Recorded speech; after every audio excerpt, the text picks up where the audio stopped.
Welcome all to the 15th annual Our Community Salutes Recognition Dinner.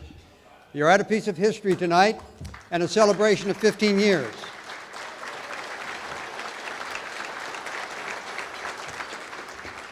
If everyone could please put their cell phones on silent. The first person whose cell phone does go off loses their parking spot next year at this occasion. So, if you will stay seated while we present the colors. Sergeant?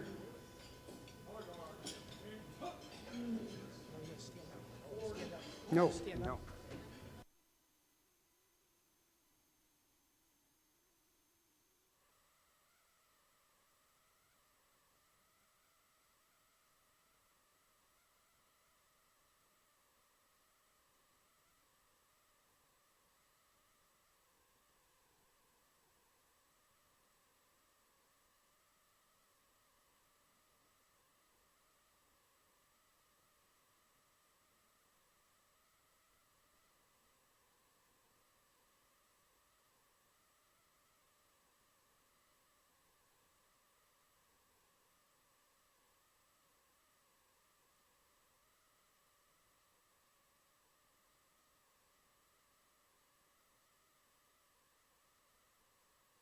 Ladies and gentlemen, if you would please stand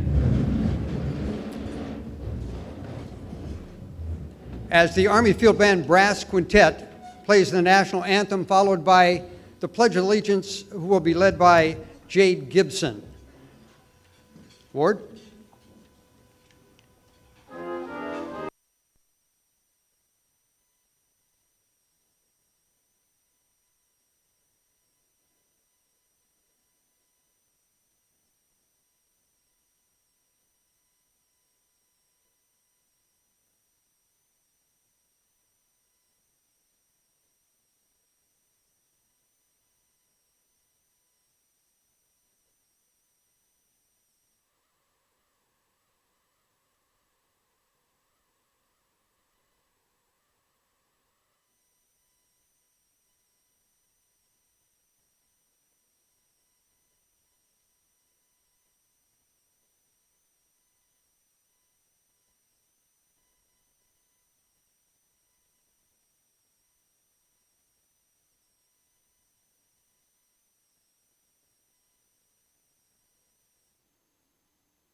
Pledge of Allegiance will be led by Jade Gibson from Sicklerville. I pledge allegiance to the flag of the United States of America and to the republic for which it stands, one nation, under God, indivisible, with liberty and justice for all.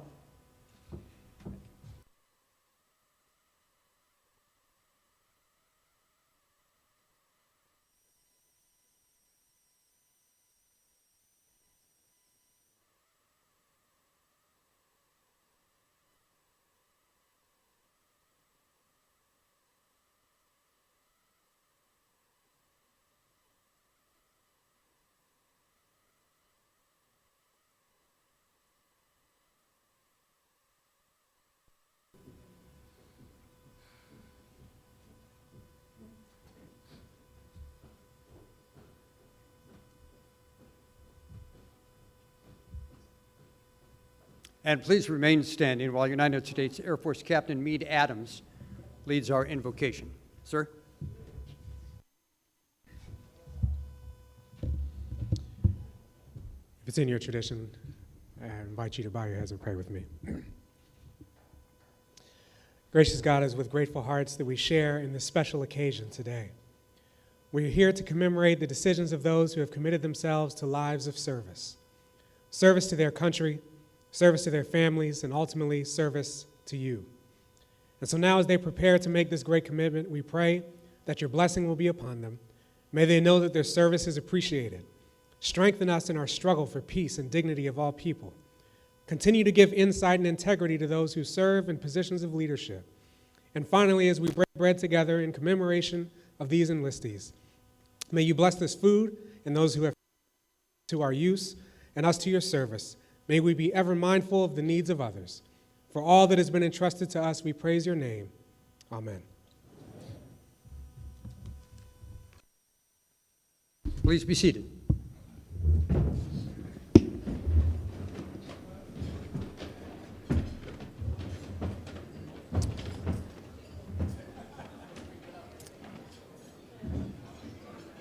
I also have to bring up that you may have noticed as you came into this building, it's kind of a testimony to the wonder of marble.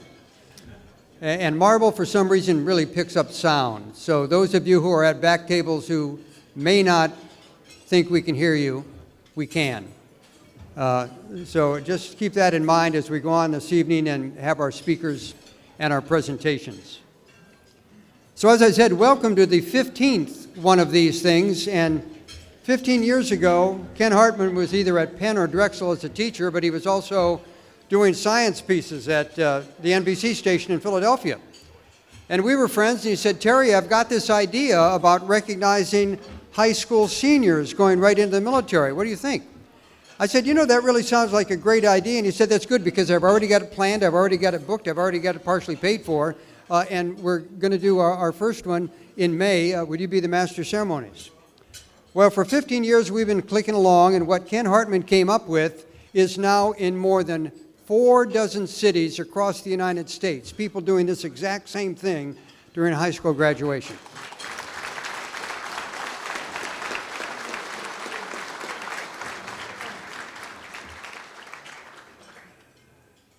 Now, I'm not the kind that steals one's thunder, so Ken, why don't you give us kind of the inside story on the nucleus of this and why we all think it's important.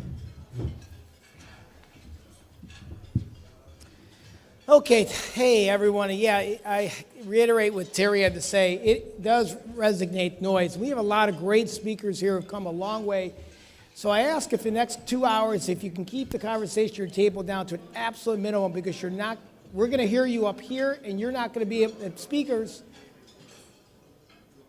aren't going to be able to hear back there. So trust me, this room is beautiful, but it does resonate. You maybe think you're talking very lightly, but really hear it up here. So, and we've been dealing with this now for 15 years, as Terry said. 15 years ago, as Terry mentioned, in a moment of weakness, I agreed to serve on the Cherry Hill School Board.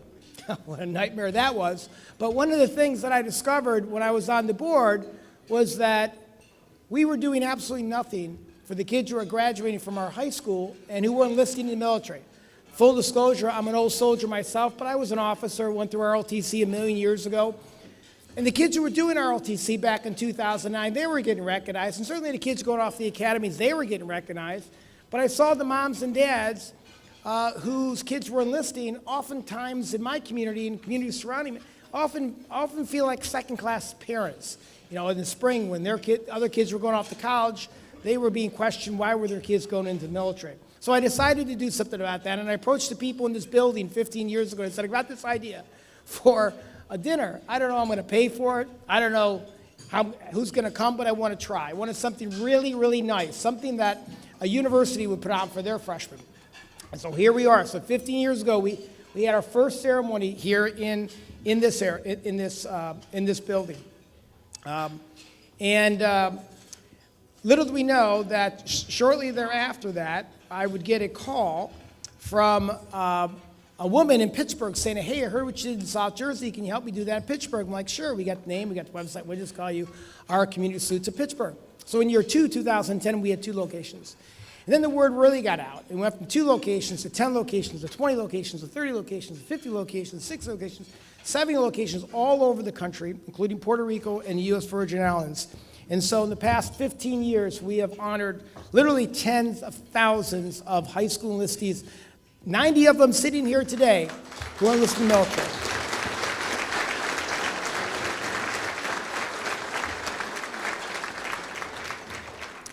So I want to tell everybody, first of all, that tonight's event is being live streamed, multiple cameras. The information is on your table, so this is a good time to text your family, text your relatives, others who can't be here. We will be recording this and putting it on our website for later on as well, so please do that. I also want to tell you about one of the seniors who just stood up here a moment ago, Jade Gibson. Jade, can you stand up for a second? Where is she? Table 21 back there? There she is over there. So this is an amazing individual. She is graduating this year from high school, but she's also not only graduating with a high school degree, but she's also earned an associate's degree from Camden County High School, Camden College. But it's better than that. Hold on. She was accepted at Duke, University of Delaware, Drexel, Rowan, Howard. She turned them all down to enlist in the U.S. Air Force. Woman right there. Thank you very much, Jen.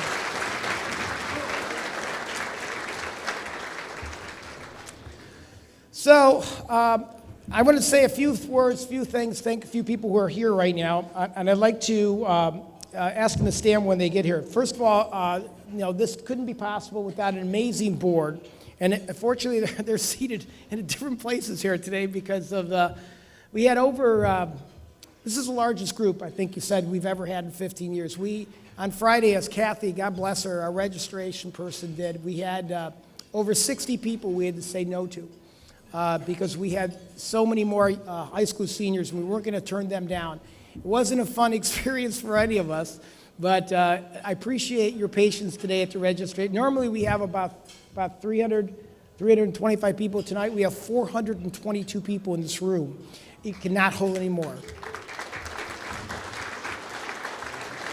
So let me very quickly, because my board is very, very important to us. This couldn't happen without these guys. If I could ask Gene Clark, please stand. Brooks Tucker, Julie Strauss-Levin, Troy Barnes, Michelle Jones, Jeff Cathy, Tom Spires, Richard Stone, Joe Anderson, Jesse, I'm always going to butcher your name, Vecchi, Valtaglio, I know I'm going to grow, Marty Cohen, Spuds, I know you're watching this in Hawaii. If you could all give them a big round of applause for being on the board, please.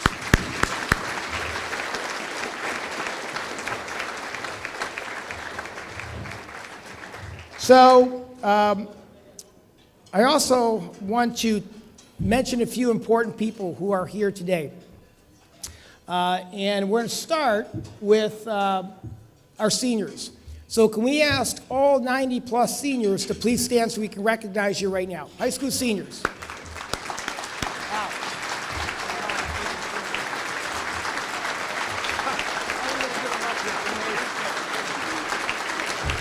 Wow.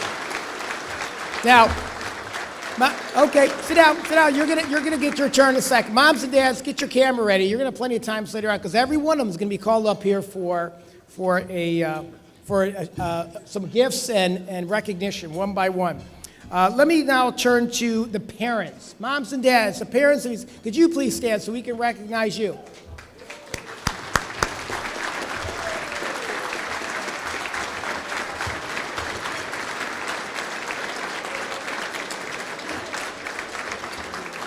No. Could you throw a hand next? All right, and now we're going to introduce our veterans. And I'd like our veterans, first of all, our Korean War veterans to stand. Can we ask any of our Korean War veterans? I know we have them here. Could you please stand? Our Korean War veterans.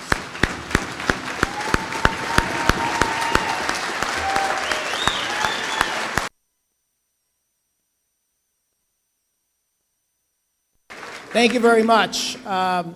And now our Vietnam veterans. Can we ask all our Vietnam veterans to please stand?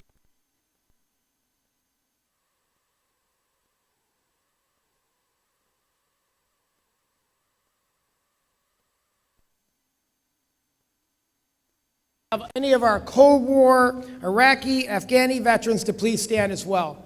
Any other veterans?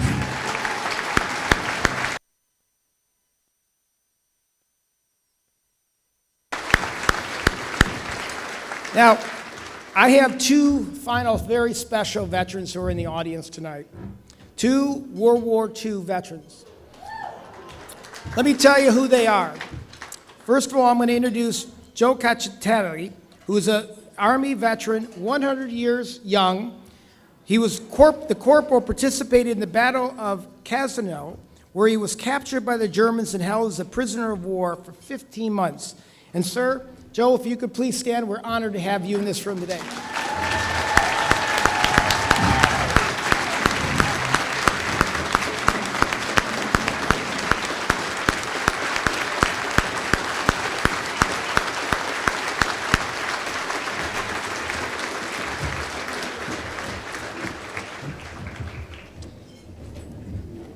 And now, my dear, dear friend, May Brill, U.S. Navy, World War II veterans, who, hold on, wait, oh, I know you're right. Where's May?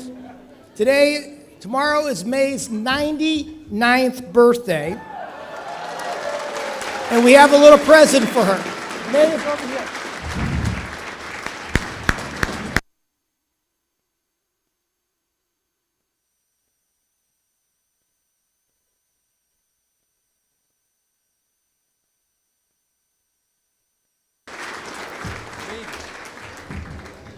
So, I read an article about May, and she was quoted as saying, "My brother's enlisted, one in the Army and one in the Coast Guard," and I thought, quote, "It's my country too, I'm going in." And she did.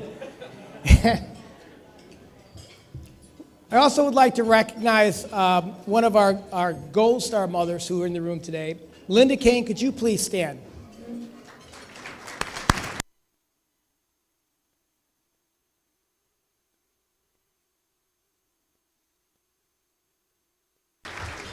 Thank you very much, Melinda. Okay, so we have a celebrity. So I told you it's their 15th year. This is their 15th year. So I said to my crew, hey, wouldn't it be a great idea if we brought back some of the kids that we honored 15 years ago in this exact same room? And well, we tried. Many of us followed, and we searched, and I'm very excited to say that we found a young lady whose name is Sarah Ham. Sarah Ham was in this room as a high school senior in 2009. You may not recognize her name, and you probably never would have recognized her in uniform, but you may recognize her from television. Please watch your screen. Here we go to reaching new heights on tonight's episode of the hit CBS competition series Tough as Nails. The show celebrates everyday working class Americans, and tonight crew members punch in for their first individual challenge, repairing snow fences on Mount Baldley, the highest peak in Los Angeles. Sarah Ham, an Army veteran and cement mason from Queens, led her team to victory last week. CBS 2's Mary Calvi asked the Tough as Nails host if Sarah has what it takes to win the grand prize. Tapping into her life skills, because it was a military challenge, and she was able to use those life skills from being in the military to take her team to a win. So, she's definitely got what it takes. So stay tuned to see how Sarah does tonight, the Wednesday Night Live. A few words.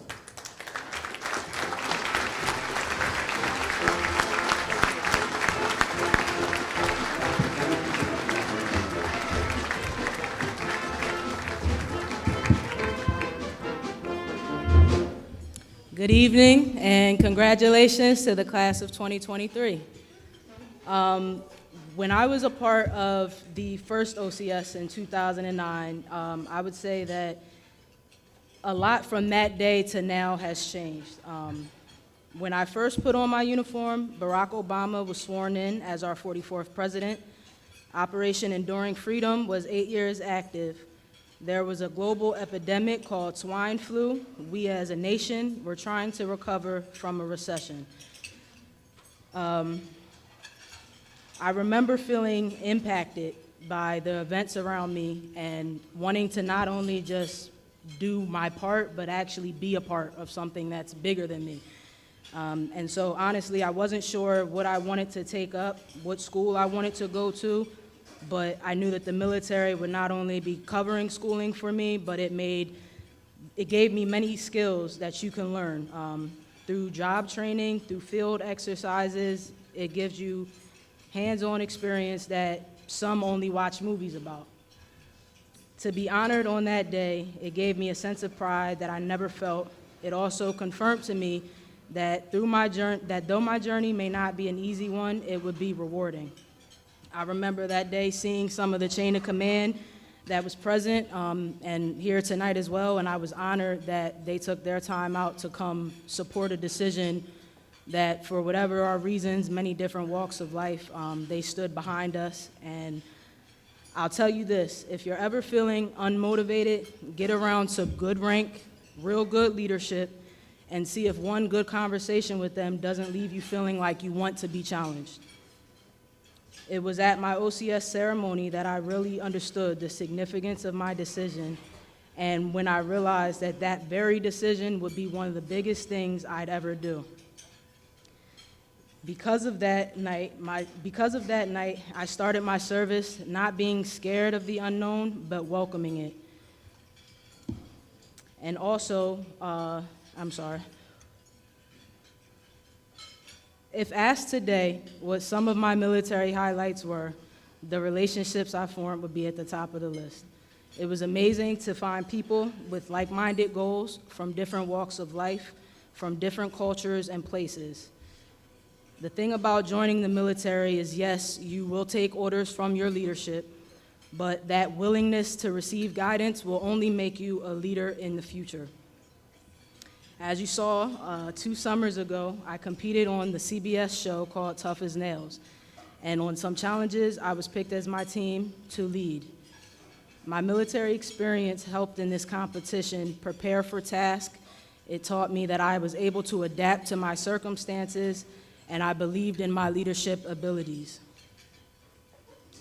I was also able to use my military experience when it came to working as a team to achieve a mission.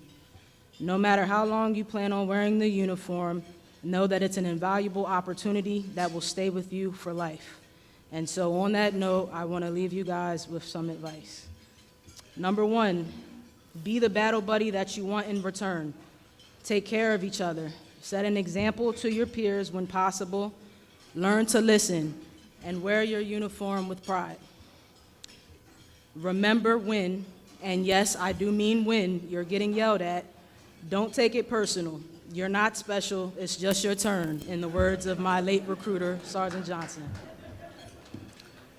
Number 2, human resources, mechanics, your medics, supply, and your cooks. Treat them good and your career will go a lot smoother. And by the way, shout out to any 92 Yankees, we lead the way, huh? Number 3, if it seems too good to be true, don't volunteer. If you're given paperwork, read it twice because you'll only get to sign it once. Last but not least, I could give the best advice I could give. Make the most of it. Enjoy the good, embrace the suck, make memories and not regrets. You are here tonight because your decision to join shows you have courage and strength, so never doubt your why. A whole world is waiting for you to discover your greatness. Congratulations to the class of 2023.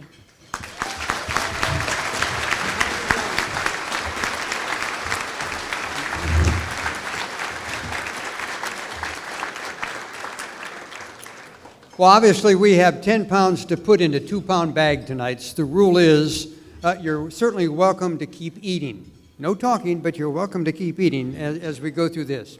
15 years is a celebration, and when you stop and think about it, age is relative, but the people we're celebrating tonight, these 90-plus students, they were only 3 when we had the first one of these.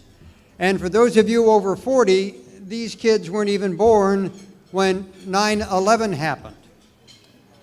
For those of us who are over 40, 9/11 was a tragic happening, like the death of JFK or the downing of the Challenger back when Reagan was president.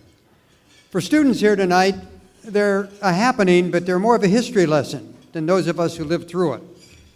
I was at my desk at NBC in Philadelphia when the first plane hit and got in a car and started heading towards Manhattan. And 24 hours later, after being up all night, I find myself standing at those sawhorses keeping us from the rubble that was there, the concrete and the rebar wire and the steel and the concrete. And a hard hat is standing actually next to me. He had a beard and a plaid shirt and a hard hat on. And he said, they just don't get it. And I thought he was talking to me. So I looked over at him, but he never makes eye contact with me. He said, they just don't get it. He still never makes eye contact, and he said, the strength of this country isn't its buildings. The strength of this country is its people. The strength of this country isn't its buildings. The strength of this country is its people.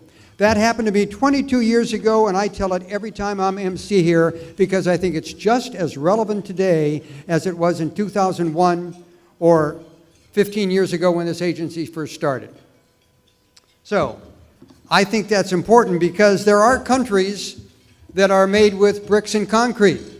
Not this country. This country is made with brains and character and courage. Brains and character and courage. So here we are tonight to celebrate, just talking about Ms. Gibson here. Brains, all of you are joining, character and courage. Another person who's done this for a number of years is my good friend Michelle Jones. And she certainly went past my military career by eons. Michelle is our first speaker. She was the class president of her Sergeant Major Academy class. Leadership skill number 1 there. She went on to be the first female command sergeant major of the Army Reserve. She went to Desert Storm, she went to Desert Shield. She got in harm's way many, many times. Here's the thing I found interesting in the little cliff notes in your booklet there. She's got the Army Parachute Badge, the German Airborne Wings, and the Royal Thai Airborne Rings. I've known her for a dozen years. She's smart, she's attractive, she's very nice, and a lot of times she gets in your face. Michelle Jones, come on up here, please.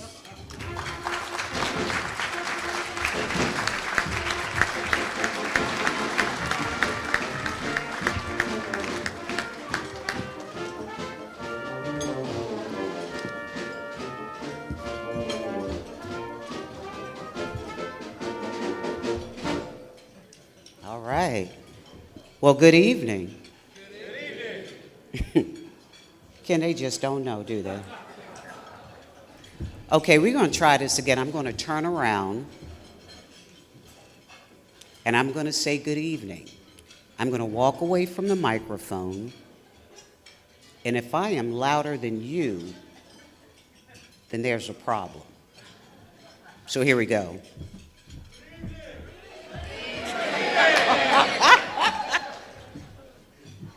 I got to do it without the microphone. Let's try this first, but thank you for that. Good evening. Good evening. Thank you very much. Whoa, this is a great evening. Give yourselves a round of applause for being here.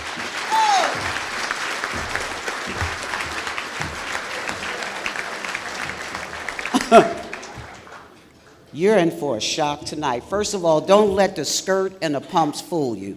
There's always a command sergeant major in the house. Whoa, that's Army. Okay. First of all, I am truly honored and humbled when asked to speak at events. I always think about what can I say to the community, to the people, to the young men and women, family members, that is going to be remembered, relevant, and real. Words to reassure, motivate, inspire, and words to serve as a catalyst so each one of you here tonight can take away at least 3 positive things for yourself. Our young men and women are stepping into a future full of growth, new experiences, challenges,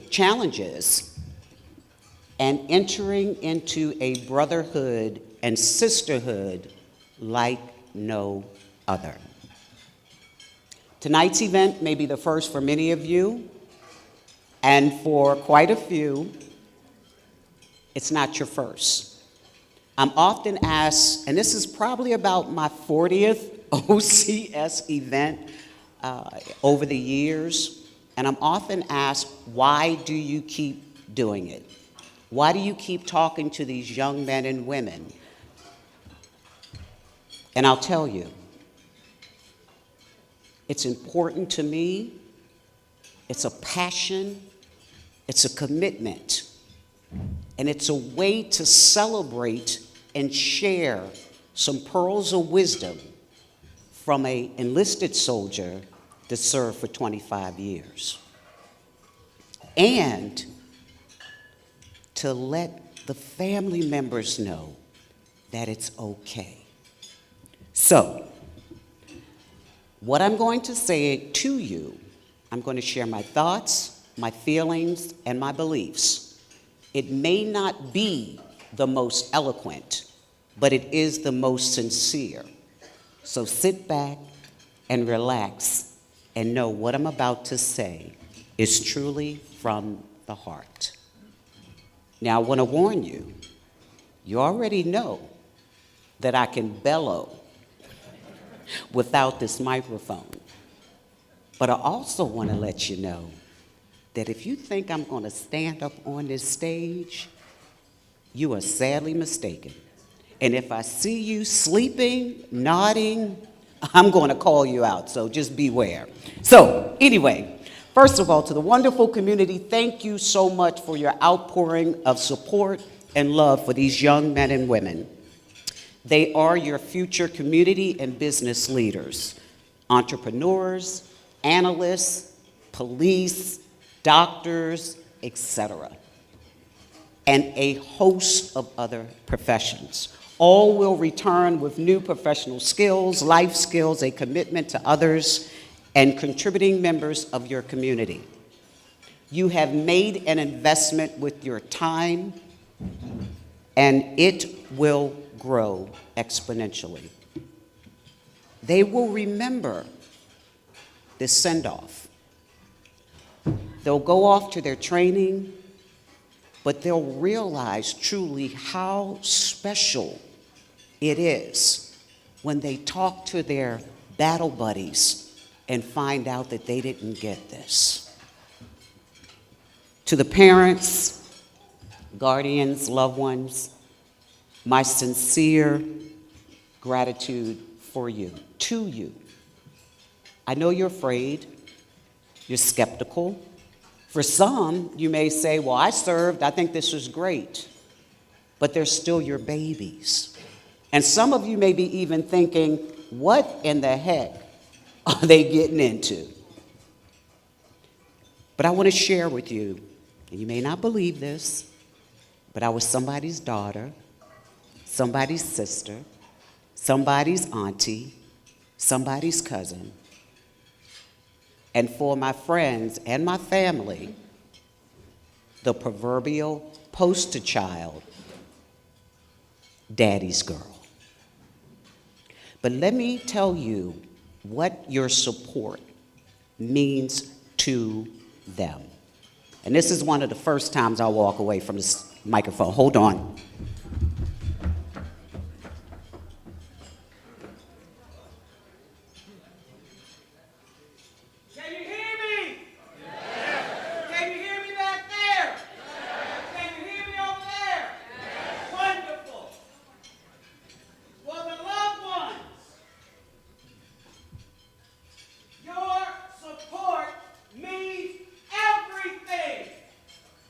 They may think they are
So family, they will always need you. They will always need your support. They're going to act like they're all okay when they just want a hug or something from you. That lifeline is you. It's okay, family, to be afraid, nervous,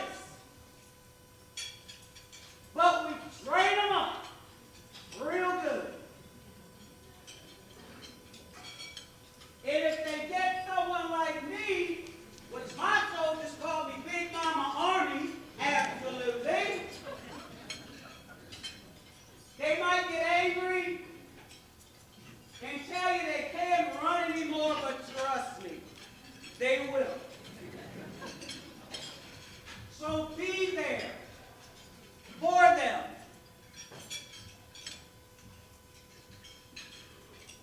Young enlistees, we didn't have FaceTime, okay? I just want y'all to know that. We used to stand in line for hours on something called a payphone. But I know you don't know anything about that. So, at this time, I want every person that is enlisted, stand up and tell your family now, thank you for supporting me. Go ahead. 1, 2, 3. Go ahead and do it.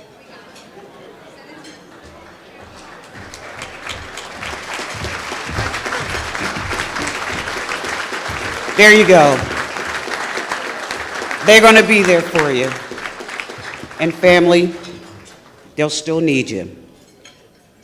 I never expected to be in for 25 years. But my teammates, my leaders made it possible.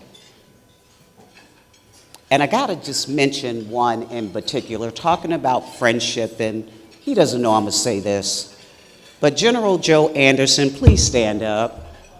Yeah. Stand up. Talk about friendships.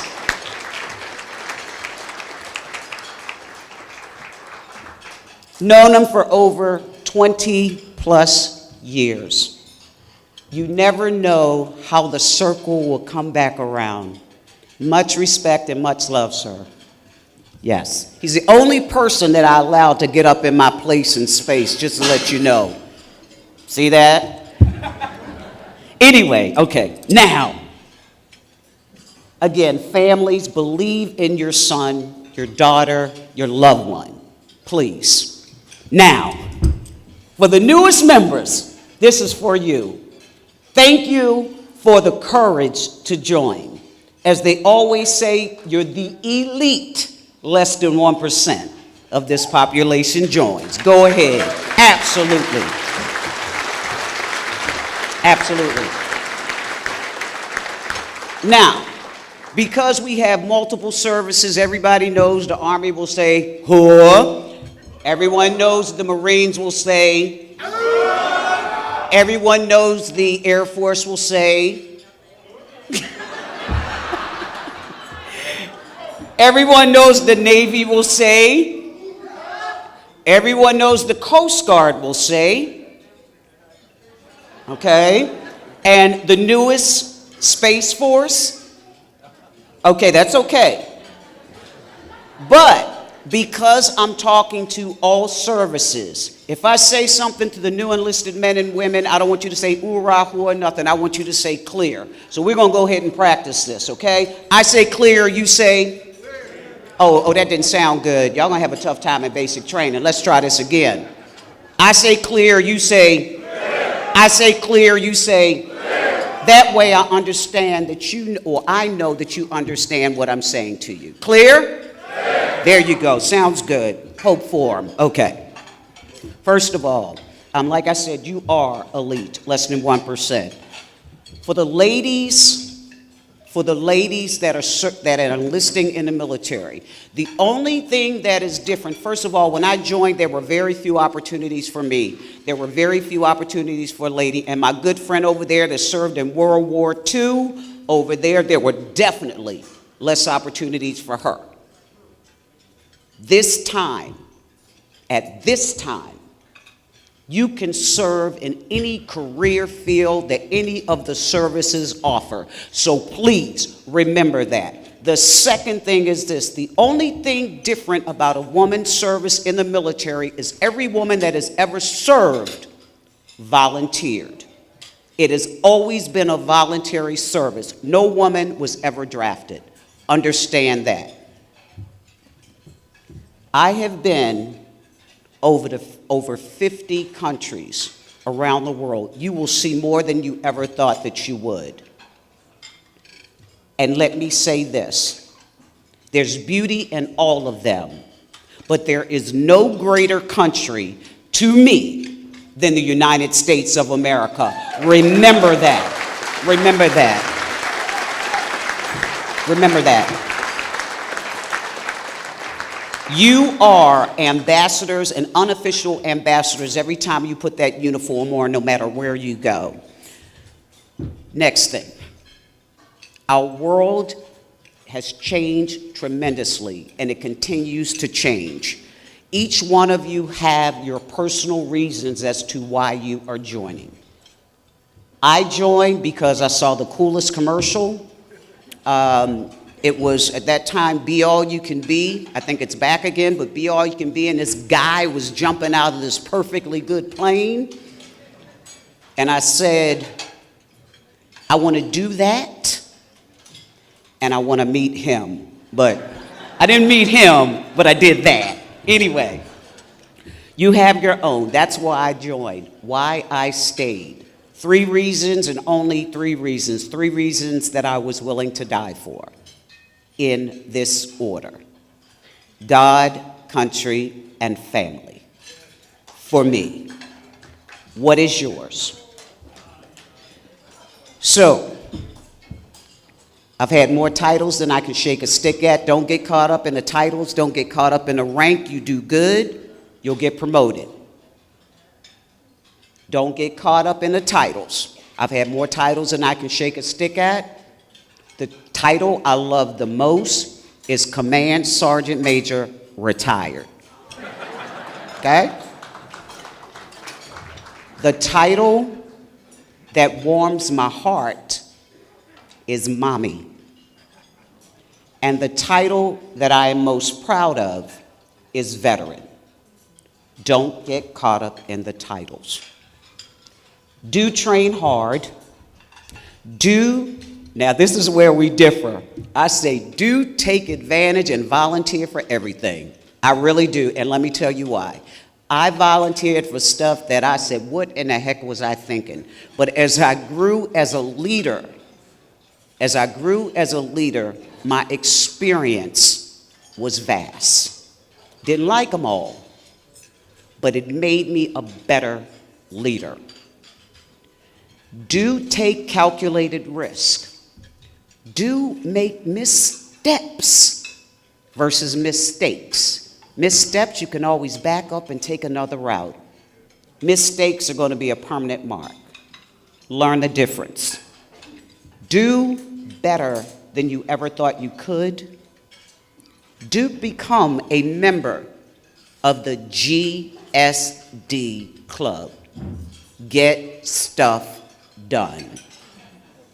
Do make your loved ones proud. Do be a mentor and a role model. Do realize it's not easy. Do take advantage of every opportunity. Do teach your team. And do learn to follow. Do lead those into learning. Do love your country. And do open your mind to new experiences, cultures, people. Recognize and accept those differences, as we are as unique as our fingerprints. And always, always remember, it's not about you. It's about your team. It's about your unit. It's about your country. And it's about your community and family. All of you are going to receive the Constitution of the United States. Don't let someone tell you what's in it. Read it. Understand it for yourself. And oh, by golly, discuss it with somebody. Have conversations about it. No matter what service or component it takes, all of you. All of you. I'm often asked what got me through 25 years, the good, the bad, the not so good, and sometimes the ugly. And it's my life philosophy. It's my leadership philosophy. And it's called the Bones Theory. Not the Jones theory like my last name, but the Bones. And I'll explain. Here I go again.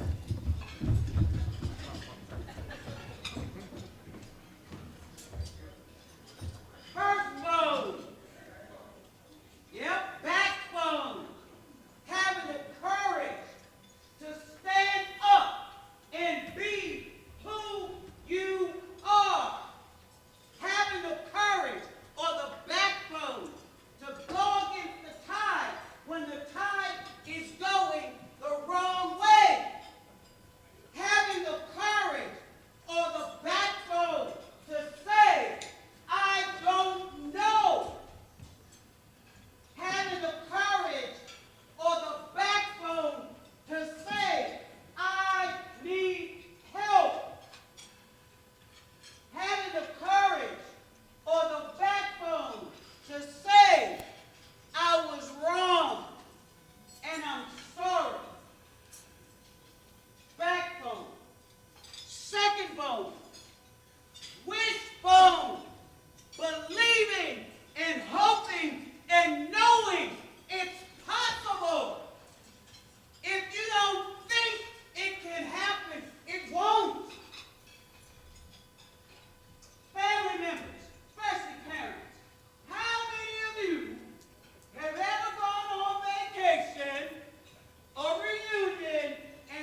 I'm so tired.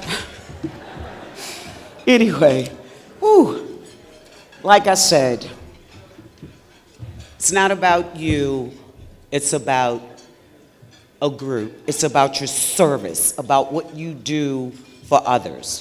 For me, I've been retired for 16 years, almost 17 years. I'm almost 2 years old, and do the math. There's one thing that I keep with me as a reminder of service. You don't always have to know who you're serving. So this is my little reminder. She's having a bad hair day, but that's okay. It's a doll. And I know everyone can't see it, but there's a place where I can put a picture. And this is my reminder. I don't need to know who I'm helping, who I'm always serving. Just that I'm helping and serving someone. It's my reminder. And the last question I have for you is this. And if you heard me before, if you call us out, we're going to have a problem. For all of the new young enlistees, somebody tell me, I talked about 4 bones. Can anyone tell me what they think my favorite bone is? Funny bone, I like that one. Tailbone, I'm definitely going to get up off it. It's only 2 left. Go ahead, young man. I see you raising your hand. Bless your heart. Backbone, got to have one, especially as a non-commissioned officer, backbone of the Army. Go ahead. There's only 1 left. Thank you. Okay, very good. In order to make a wish, what do you have to have? Just yell it out. A dream. Somebody said a bone. A biscuit? What was that? A wish. A wish. If you have a wishbone, you got to have a wish. And what else? A dream. 1 more. A goal. Yes, but you make a wish, you got to have a wand. How you going to have a wish without a wand? Okay. So this is my wand. It's a very special wand because it has a mirror on the back. Whatever I wish for you is going to come back to me. So first of all, my wish for you, when you go into whatever service you're going into, go in and come out better than when you went in. Number 2, always remember service. It's not about you, whether you're in and when you leave. And number 3, make your military better than when you found it. So, that's my wish. This is my wand. Shh. Wishes do come true. God bless you. God bless America. Thank you.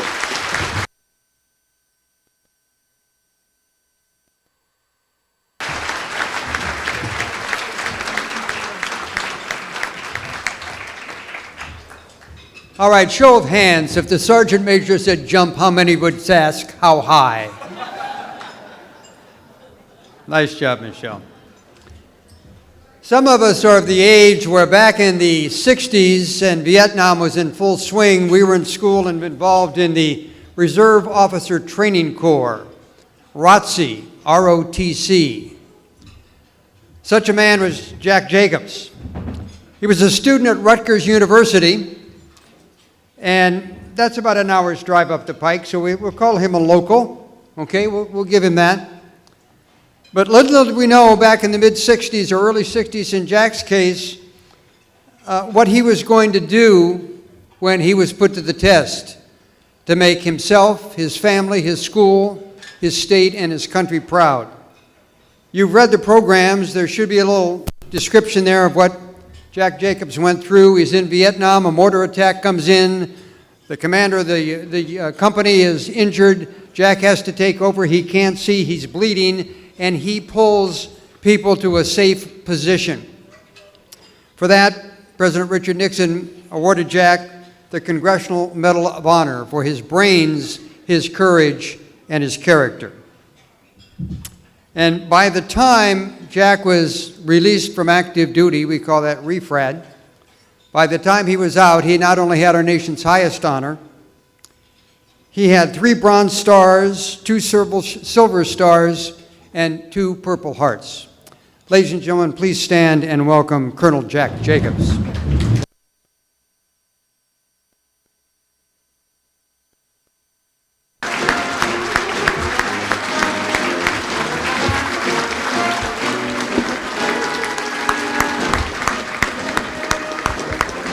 Thanks.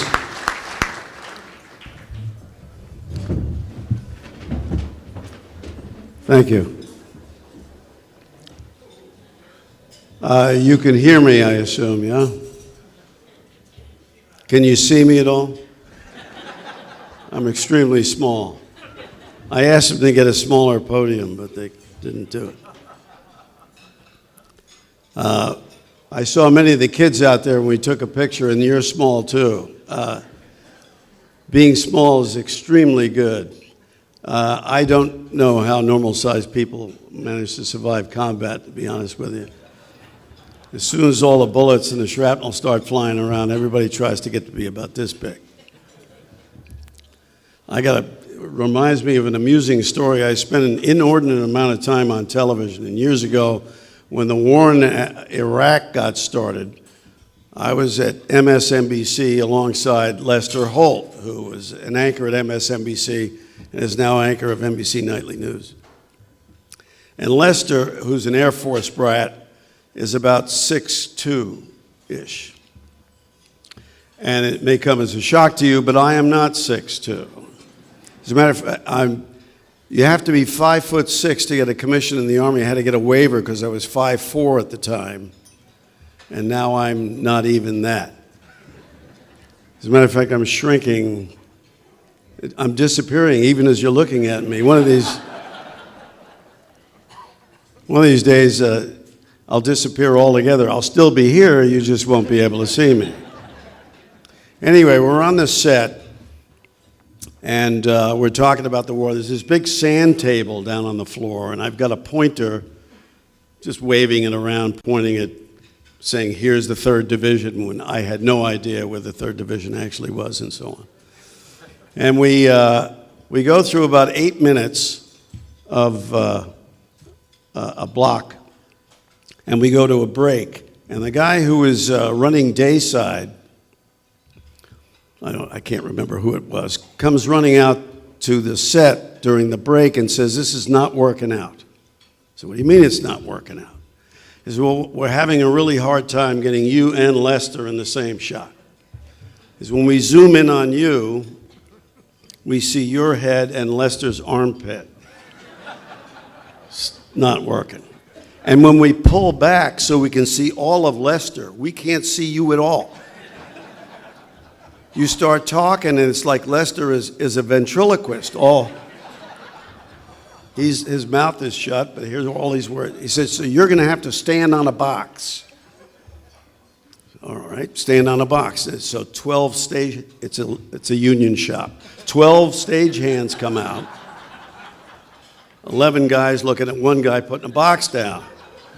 I get up on the box. We come back from the break. Lester says, oh, so what's going on? I said, well, the Marines are crossing it on Nasiriyah, and this is happening, so on and so forth. And we go through another 8 minutes of exciting action news, and then go to another break. Unfortunately, the boss didn't bother to tell the executive producer in the control room I'm standing on a box, because as we go to the break, the camera pulls back to reveal my standing on a box. And then my phone starts ringing off the hook with people who used to be friends of mine, leaving messages saying, holy cow, you're standing on a box. And the worst was from a buddy of mine named Tommy O'Grady from Jersey City. He was one of only 200 people drafted into the Marine Corps during the war in Vietnam, called from some saloon in Pompano Beach, Florida, and left a message saying, do you know you're standing on a box? Very disconcerting. Well, I'm glad to be here, although at my age, I'm glad to be just about any place, to be honest with you.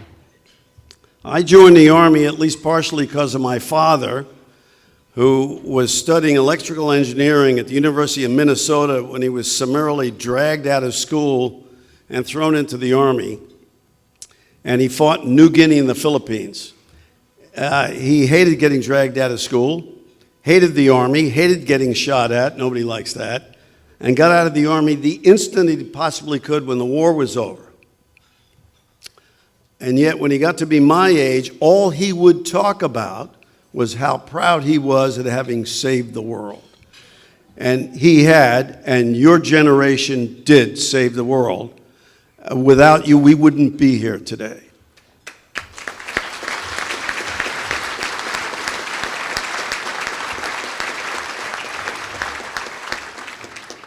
And I thought that it was my obligation to serve. I thought that anybody who's lucky enough to live in a free country owes it something in the form of service.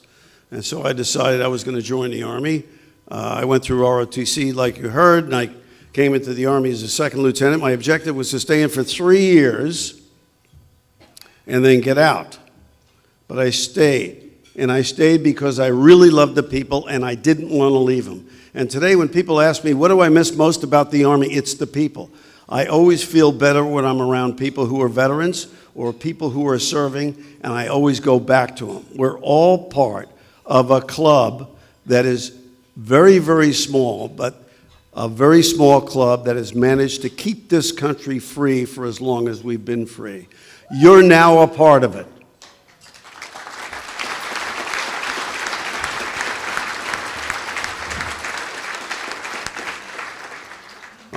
To the extent that I grew up at all, and I'm not convinced that I have grown up just yet, it was in the projects in New York City, actually in Queens, in Long Island City, which they built right after the war for returning veterans.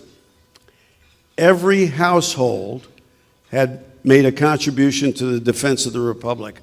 I had friends who had fathers who were missing arms and legs, and I had friends who had no fathers at all because they'd been killed in action. But every household had defended this country. Today, we've decided to outsource the defense of the Republic to a very small number of young men and women who are willing to do it.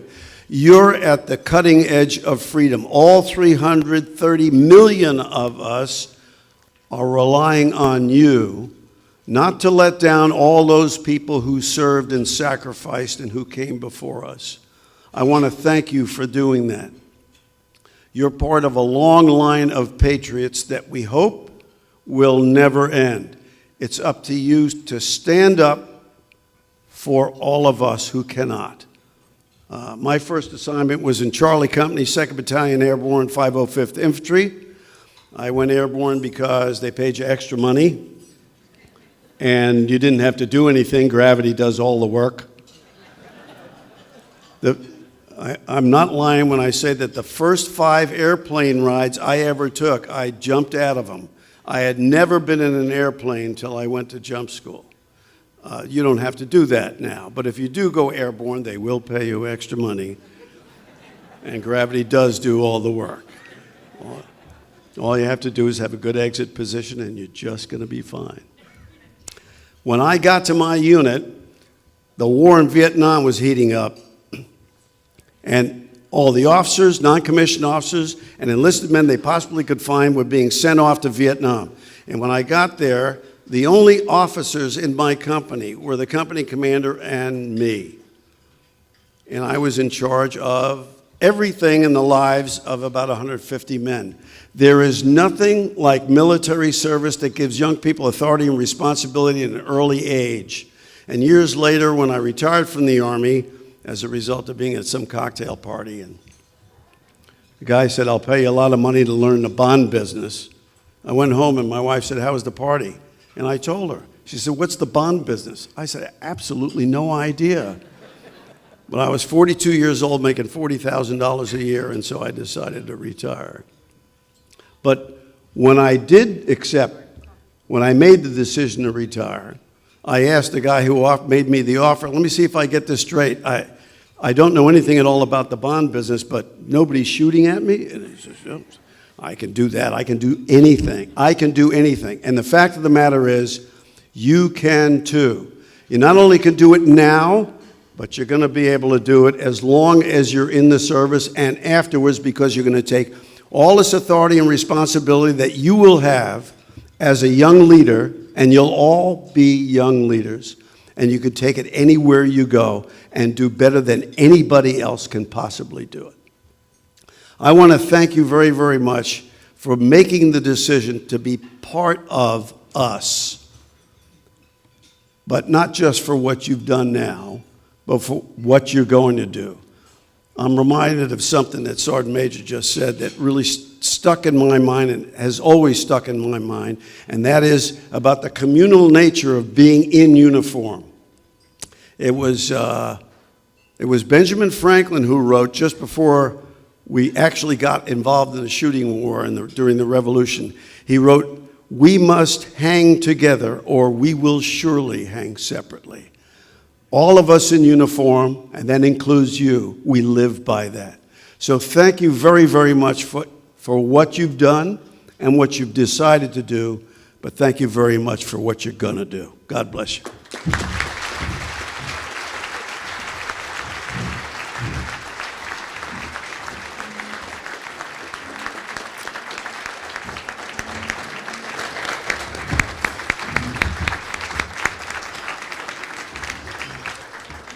A couple of side issues as we move through the evening before we get to the swearing in of all these fine young men and women.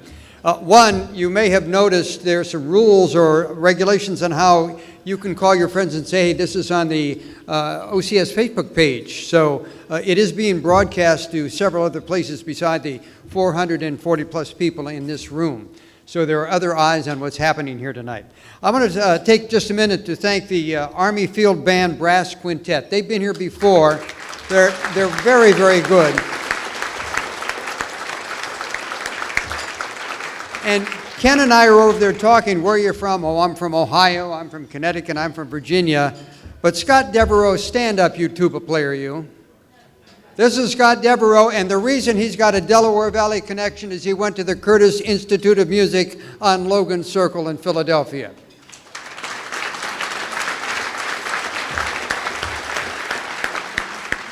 And, you know, maybe it's a good thing to realize that if you're a talented musician, and they certainly are, you can do that in the Army too. You can be a scientist, you can be a pilot, you can be a musician.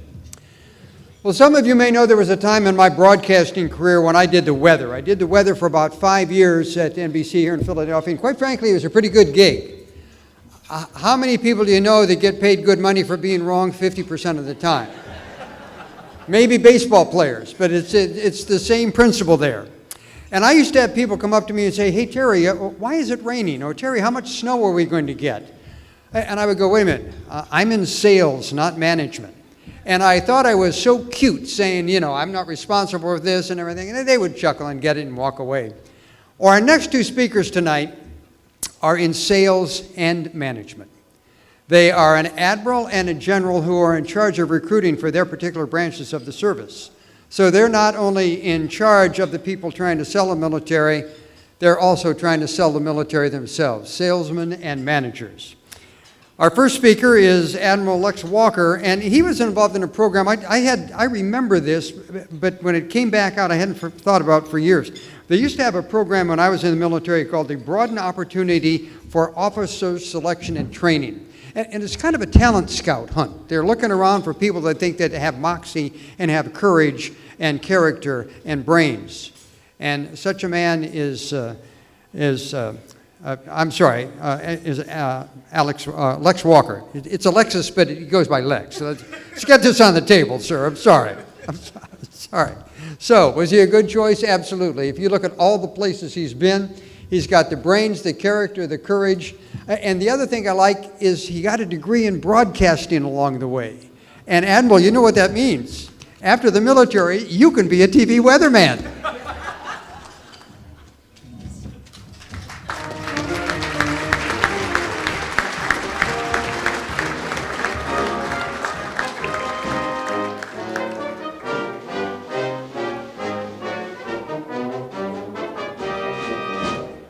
I don't know that you ever get used to that. It's so cool.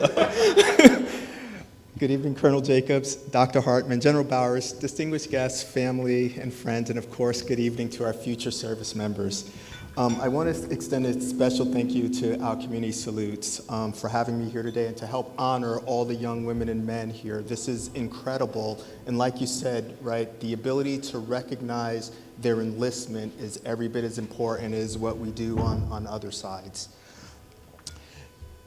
Many of you have families here today, and I want to take a moment to thank the members of your family, whether that's a brother, a sister, an aunt, an uncle, a friend who you consider family, for supporting your decision, but more importantly, I want to encourage them to continue that support, as the Sergeant Major said, throughout your entire career, because whether you are a service member or the family, you are serving too. As I look around, I am very proud of what I see. You guys are our future. I am as hopeful now as I was when I first raised my right hand in 1989, and I think about your education, your moxie, your strength, your poise. You guys are so much better in a position to lead and influence our military than I ever was, and I'm super grateful for that. I'm going to break from tradition here a little bit and do something that is normally only typically done during retirement ceremonies, but I believe it's just as relevant today as you start your careers. I'm going to recite a portion of the Watch. I'm doing so because over the last year, I've been to a few retirement ceremonies and I'm going to a few more, but I find the words of the Watch to be, and can you hear me? Is that better? All right, sorry about that. I'm gonna try to do this thing. I don't know what I did here. All right, let's try that. All right. That the words from the Watch always fill my heart with immense pride. I find them incredibly powerful and particularly relevant for those of us who are still standing the watch, and for those of you who are about to join us on watch. For brevity and flow, I'm only going to say the word sailors. But when I say sailors, please know that I'm talking about our Coast Guardsmen, our airmen, our Marines, our soldiers, and our guardians. So in acknowledgement of service to nation, 24 hours a day, 7 days a week since 1775, the Watch. For 247 years, our sailors have stood the watch. While some of us were in our bunks at night, our sailors stood the watch. While some of us were in school learning our trade, our shipmates stood the watch. Yes, even before all of us were born into this world, our sailors stood the watch. In those years when the storm clouds of war were seen brewing on the horizon of history, our sailors stood the watch. Many times they would cast an eye ashore and see their families standing there needing guidance and help, needing that hand to hold during those hard times. But still, they stood the watch. Our sailors have stood the watch for over 247 years. Sailors stood the watch so that we, our families, and our fellow countrymen could sleep soundly in safety each and every night, knowing that a sailor stood the watch. At this point, someone who's normally doing this at retirement ceremony would come up to the retiree and utter these final words in acknowledgement and appreciation of the member's honest and faithful service. That person would say, "Today, we stand here, shipmate. The watch stands relieved. Relieved by those you have trained, guided, and led. Shipmate, you stand relieved. We have the watch." We have the watch, and soon all of you will too. I'm actually a little jealous as you get to go and train and head out to duty, and I get to head out to a desk when this is all over. And normally, right at this point, someone would say, "I'd gladly trade places with you anytime," but the truth of the matter is, I like my paycheck a little too much now to trade places, so you guys keep going and do that. But no, really, I am amazed at what you're going to do. But I'm going to be brief, and I'm going to get off the podium, but before I do, just two quick words of advice that echo what some of the speakers here have said before. First, be kind to yourselves. These next few months and years will challenge every aspect of your being as you transition from childhood to adulthood, from civilian to service member. There will be struggles, and that's okay. Allow yourself space to be less than perfect, because none of us is. None of us are. Second, call, or I guess you guys text or Instagram or Snapchat or something like that. But call your support network, friends, family, coaches, teachers, often. Call them often. They all will miss you and are still very much as bit invested in your success, even though you're going to be hundreds, if not thousands of miles away. Good luck in your future endeavors. Use what you've learned here and use the relationships that you've helped build to succeed. I'm rooting for you. Your support network is rooting for you, and your service, your military, is counting on you. Go off and do great things. Thank you.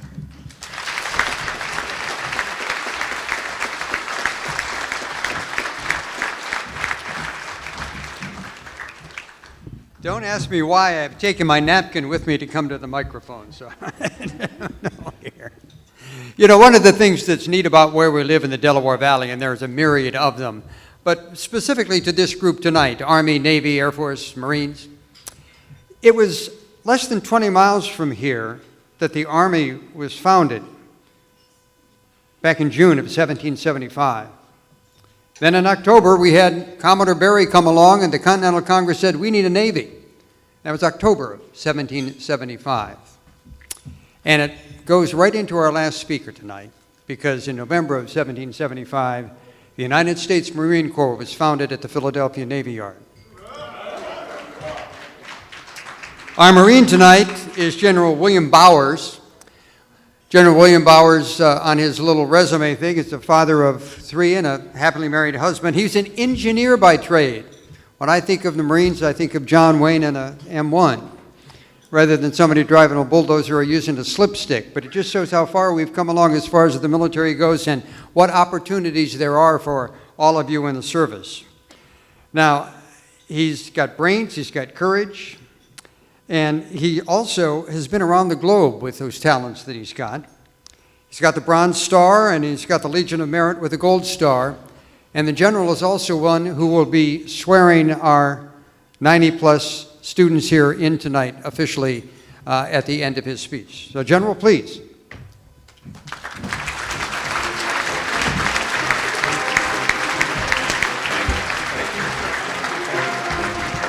Thank you.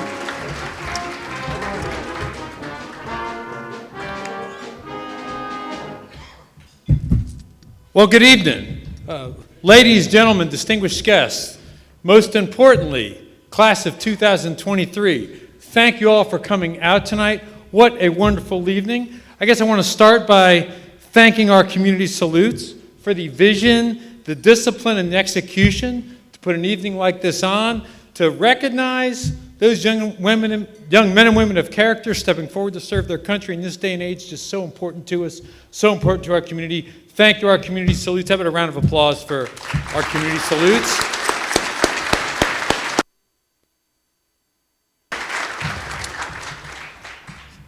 So I enjoy hearing about the history and, you know, the MC talking about the founding of the Continental Army. A little bit about the significance of the oath our future service members are about to take. You know, the first Continental Congress came up with that oath in June 1775.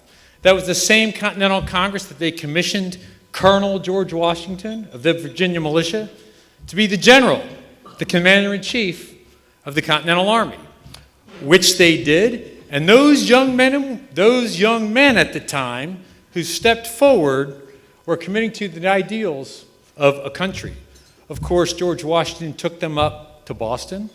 They laid siege to the British up there to when, at the Philadelphia Navy Yard, the Marine Corps was formed by the Second Continental Congress.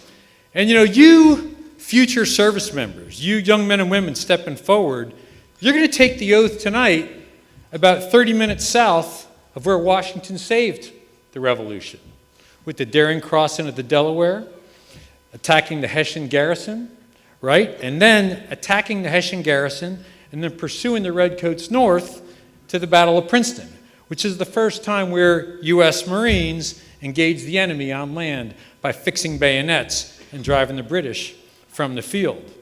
Of course, these victories at the Battle of Trenton and the Battle of Princeton gave a spur to recruitment, and more people joined the cause of the revolution, joined the cause of this new country committed to the ideals that all men and women are created equal. And of course, we won that war. We formed our country. And at the Constitutional Convention, we came up with the Constitution. And like all smart generals throughout our history, I'm going to take the Command Sergeant Major's advice and talk a little about the Constitution that you all are going to soon swear to support and defend. Let's look right at the very start, the preamble. In many ways, the greatest mission statement ever written. It has what we in the military call the 5 W's, the who, what, when, where, why. Let's talk about it. We, the people of the United States, that's the who, this community, right? Citizens of this great country. In order to form a more perfect union, that's the why. Now, normally the why is at the end of a mission statement, but this why is so important it's right up front. Because we're never going to be perfect. We know that, but we always strive to become more perfect. What are we going to do? First, establish justice. That's the rule of law. Rule of law reigns supreme in this country. No one is above it. Second, ensure domestic tranquility. That means we treat everyone with the purest dignity and respect, especially if we may happen to disagree with them. Third, provide for the common defense. That's what all of you are going to swear to support and defend, the Constitution. We defend democracy. Fourth, promote the general welfare. We stand up for human rights wherever we Americans are. That's the where. And secure the blessings of liberty to ourselves and our posterity. That is, we leave our country in better shape for our children. And we do ordain and establish this Constitution of the United States. It is a powerful idea, but the Constitution, what keeps it alive, are young men and women of character volunteering to step forward and defend it, like all of you great young people out there tonight. So, if I can invite the class of 2023 to please stand. There they are. All right.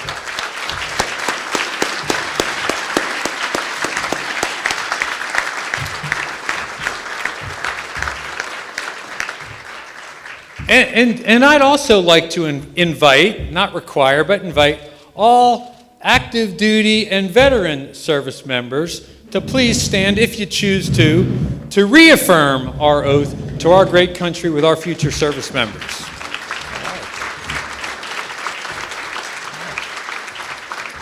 All right, so here we go. Raise your right hand and repeat after me. I state your name. Do solemnly swear to support and defend the Constitution of the United States against all enemies, foreign and domestic, that I will bear true faith and allegiance to the same,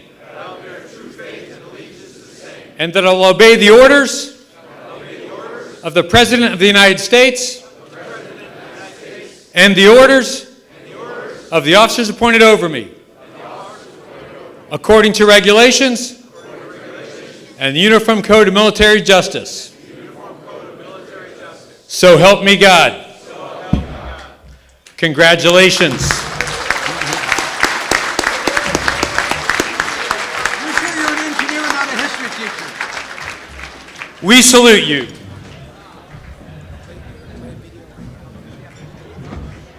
All right, ladies and gentlemen, here's what we're going to do. It's time to stand and recognize our folks. And general here, though, he said he was an engineer, and I said off mic, I said, "Are you sure you weren't a history teacher?" I mean, that was very impressive, very impressive. All right, what we're going to do is form a receiving line, and we're going to recognize those students from each particular branch to come forward with our panel here on the dais down here. While they are moving down here, we have a video that we'd like you to take a look at. So eyes up and people down.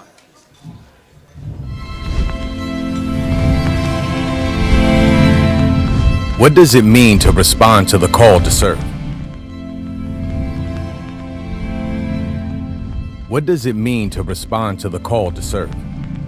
It means putting your country and all of its citizens before yourself.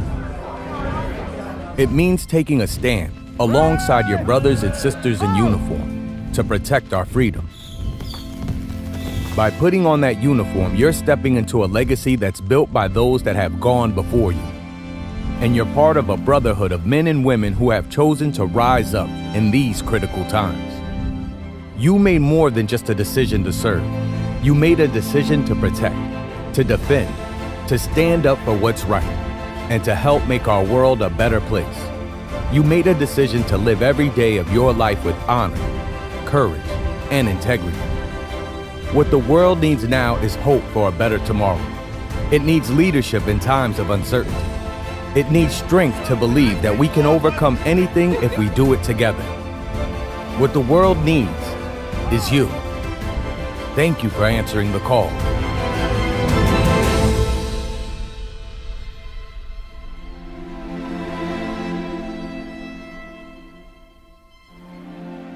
Tonight, I'm doing a special presentation, and this is for a young female enlistee. One thing that I always talk about my presentation that I didn't talk about tonight is my parents, like I said, they supported my decision. They didn't agree. My father said to me, I'd rather say my daughter is in college, because I left college to go into the Army, than in the Army. He said, but it is legal, it's moral, it's ethical, and it's honorable. But most people did not understand my decision to leave college to join the Army. I promised my parents that I would, and I did. So there's one young lady here that made the decision with all the offers of Howard and Delaware, many, Duke, many opportunities to go to college, but she chose the military. So you know who you are. Come on up here.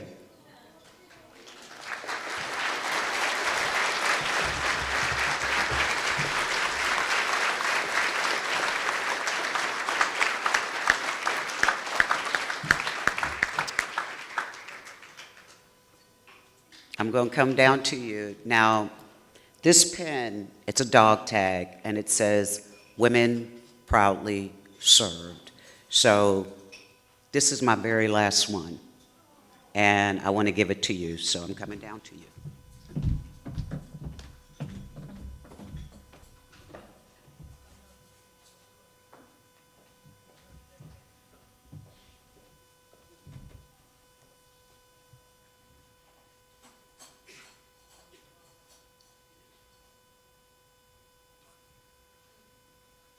Ladies and gentlemen, a nice round of applause for Jade Gibson. Jade Gibson.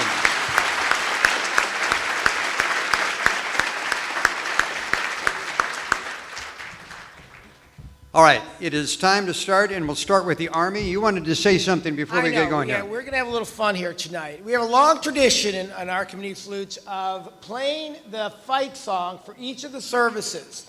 Now, we all know, and I talked to the seniors outside, that when the fight song is played, whether you're a senior or a veteran activity, you stand and you sing that song.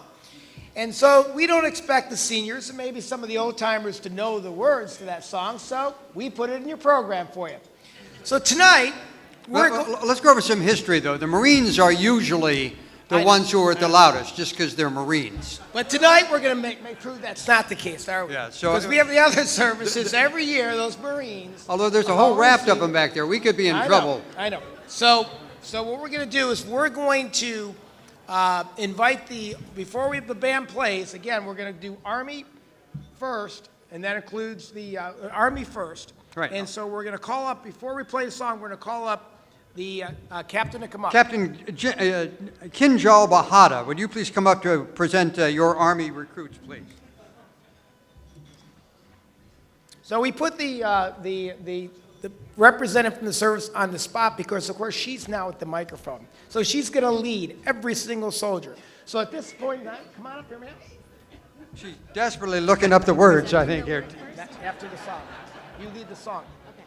So at this point in time, we'd like to have all the soldiers, veterans, active duty, and the seniors to stand as the band plays your song. And you can sing along with who's the loudest. Here we go.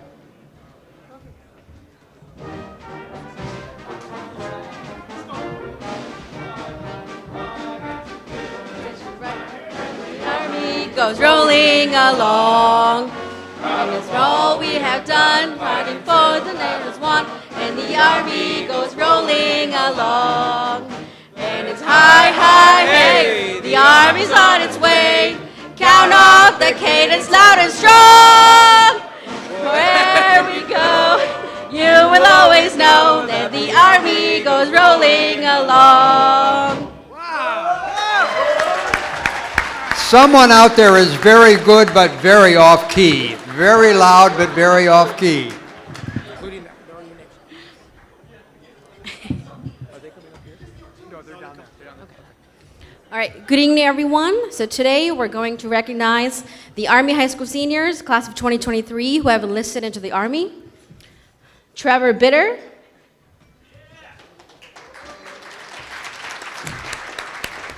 As I call your name, please come up on the assembly line and shake everyone's hands so we can recognize you. Michael Bluford.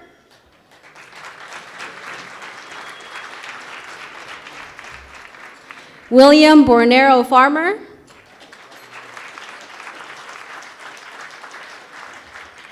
Jade Brill. Madison Carr.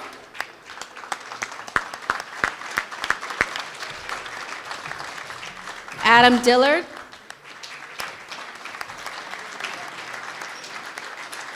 Bryce Fox. Giovanni Jacob. Francis M. Jr. Kirkbow.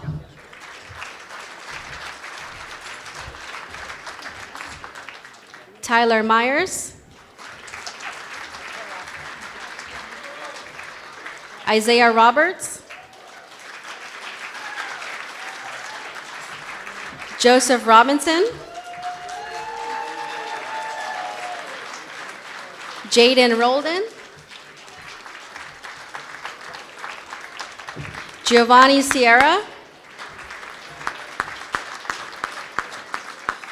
Sierra Singleton. Brian Valentin Quiles. China Wilcox. Jakira Presley. Johan Martin. And Lam Nugent. Congratulations, everyone.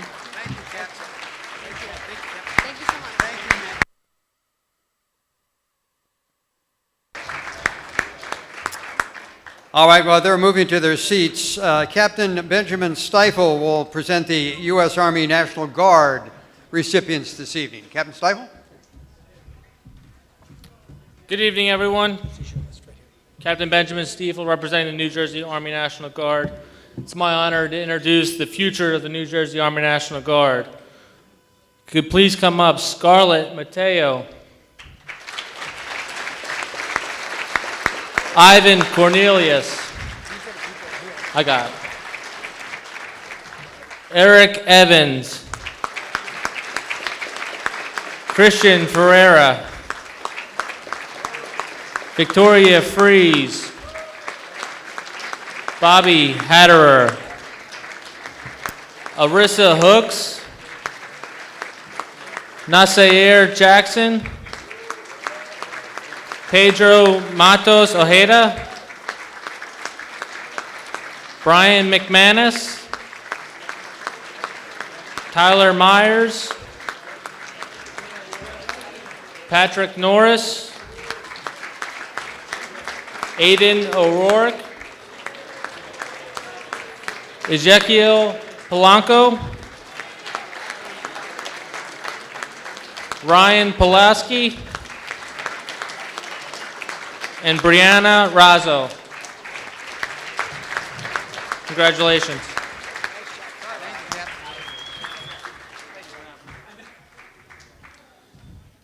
Navy. What do you think of the singing? I thought the Army did a pretty good job.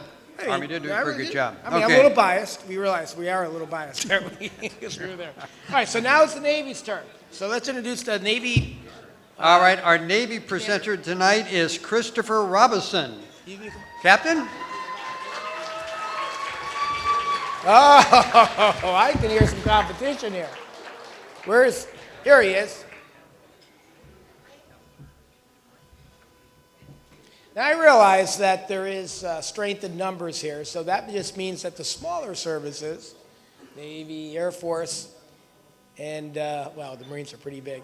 Well, may have to sing a little bit louder. But again, the words are, Commander, you've been through this before, sir.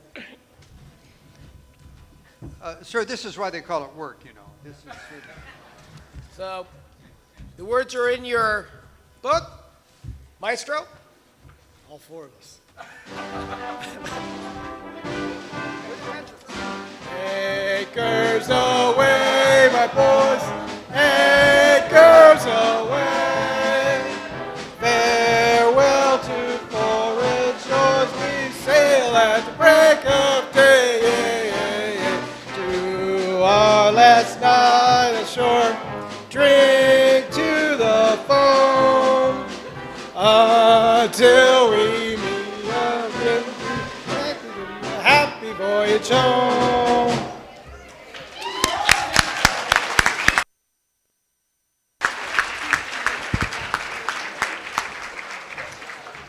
We did our best. All right. All right. Congratulations to the class of 2023 future sailors. We'll start with Shane Beatty.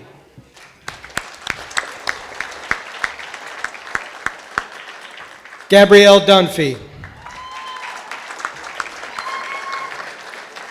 Landon Gilcher. Casey Gonzalez.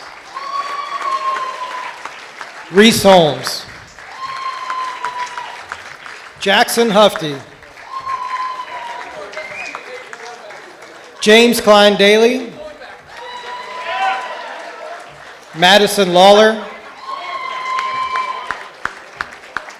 Gavin Moran. Aiden McCarraher. Elizabeth Nieves. Nicole Quick. Destiny Robinson.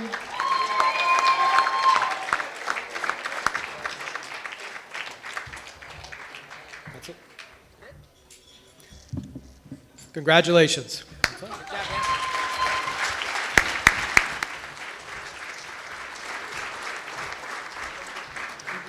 all right, as far as the Navy goes, I like the tune, but I don't think I could dance to it. It just didn't work.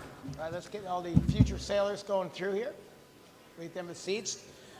The Marines are up next, and this, of course, is when we want all of the Marines, including the veterans, who are here, active duty, and of course the seniors, or the poolies, as they like to call Well, them. but if you look at this, it looks like they came by chartered bus. I mean, there's a... All right, so all the Marine veterans, all the Marine active duty, all the Marine seniors, please stand. And Sergeant Major Jose Molina.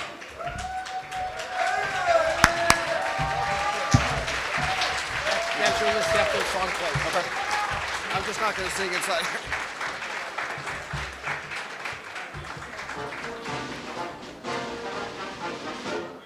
From the halls of Montuma to the shores of Tripoli, we fight our country's battles in the air, on land and sea. First to fight for right and freedom, and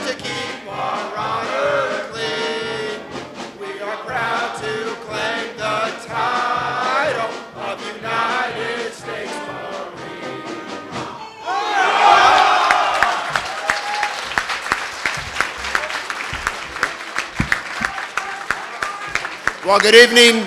Congratulations to everybody, but a special congratulations to all the future Marines. Sean Amon,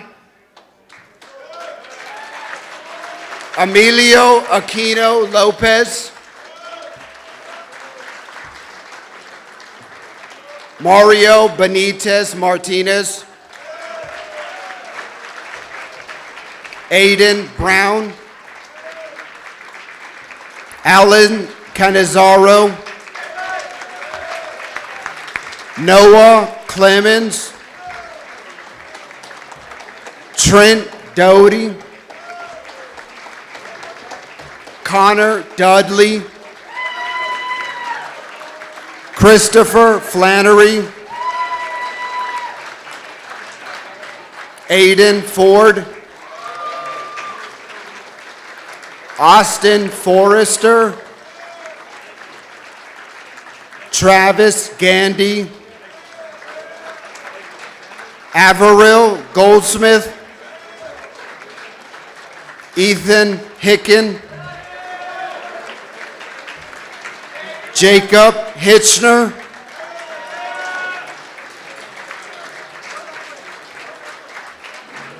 Justin Howe, Harry Shea, Daniel Holmes, Alexander Lewis,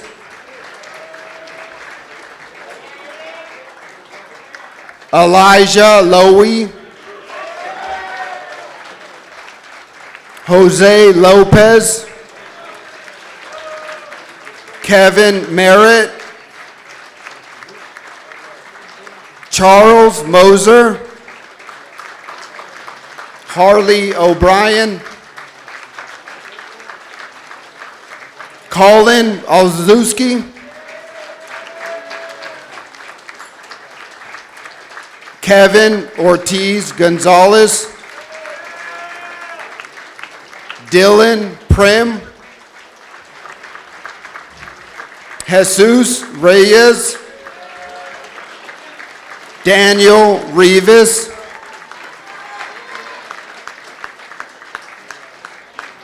Andrew Rogers, Luz Roman, Everton Sosa,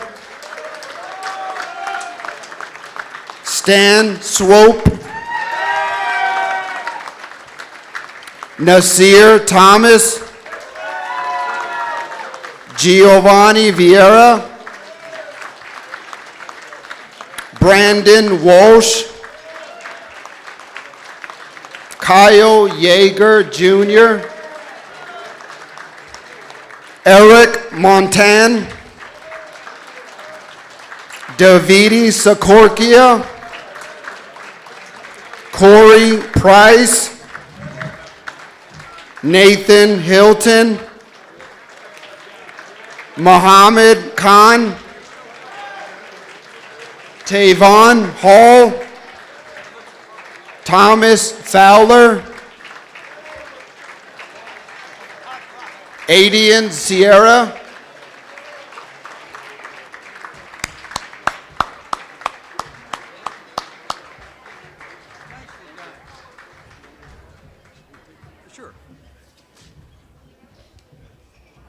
All right, I am almost sure as they finish up here, they're going in one door and coming out another.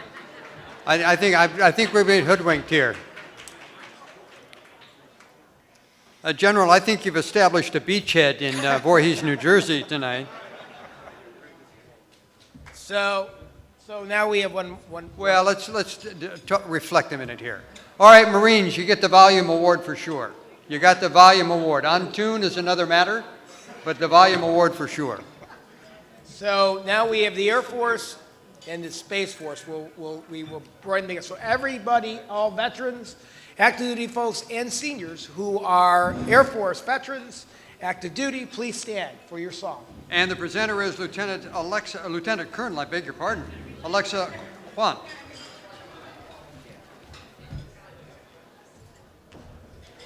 You always shine at this. Thank you. All right, Air Force, you ready? Loud and proud, saving the best for last.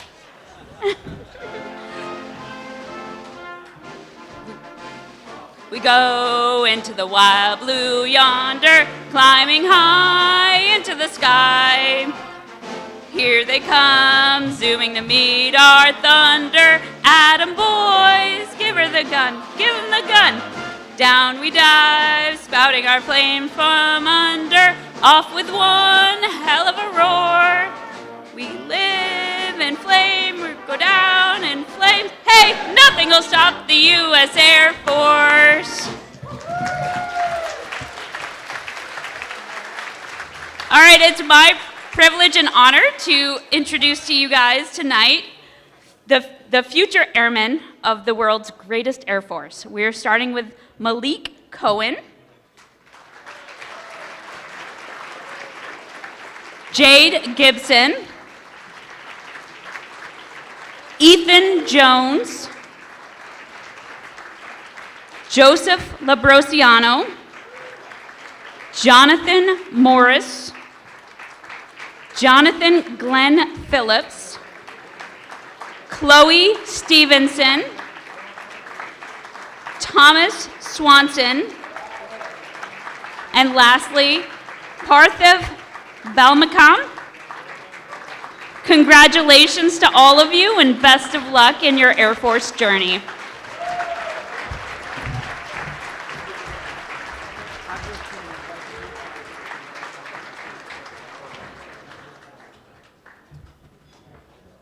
All right, if we were skiing, we would say we were on the downhill slope on this evening. But we have a couple more presentations to make. So, ladies and gentlemen, if you'll come back up the dais here, please. And Ken has a little more of the program that he'd like to go over with you. Thanks, Terry. So while they're coming up back on the stage, I want to give special shout out to, again, some of our major sponsors and ask them to stand if they're here. Because again, this wouldn't be possible without these corporations and individuals who have helped us make this possible. So can I ask the entire crew of the Patriot Fund to stand? I know they're way in the back of the room back there. Patriot Fund, guys, stand please.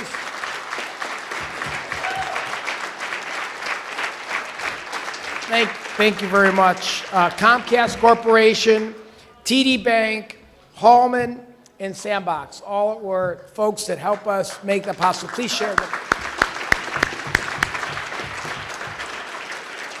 So we have a very special award that we give away every year, and it's called the General Colin Powell Service Award. And just a little background on this. 15 years ago, we introduced this award, and it is given to a high school guidance counselor who's gone above and beyond the call of duty to help our recruiters. They are nominated, these counselors are nominated by the recruiters from all the services, and we get all the nominations together, and many years like this year, it's very difficult to just pick one. But tonight, I'd like to introduce to you and ask Ed Carr and Donna Amando to come to the stage, please. Donna and Ed? Donna?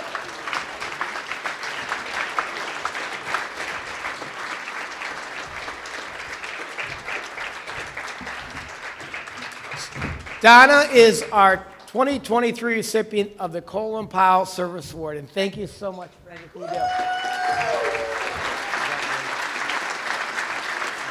I'm gonna ask, you can see, I'm gonna ask Ed, who is a veteran himself, to say a few words, if you don't mind, Ed.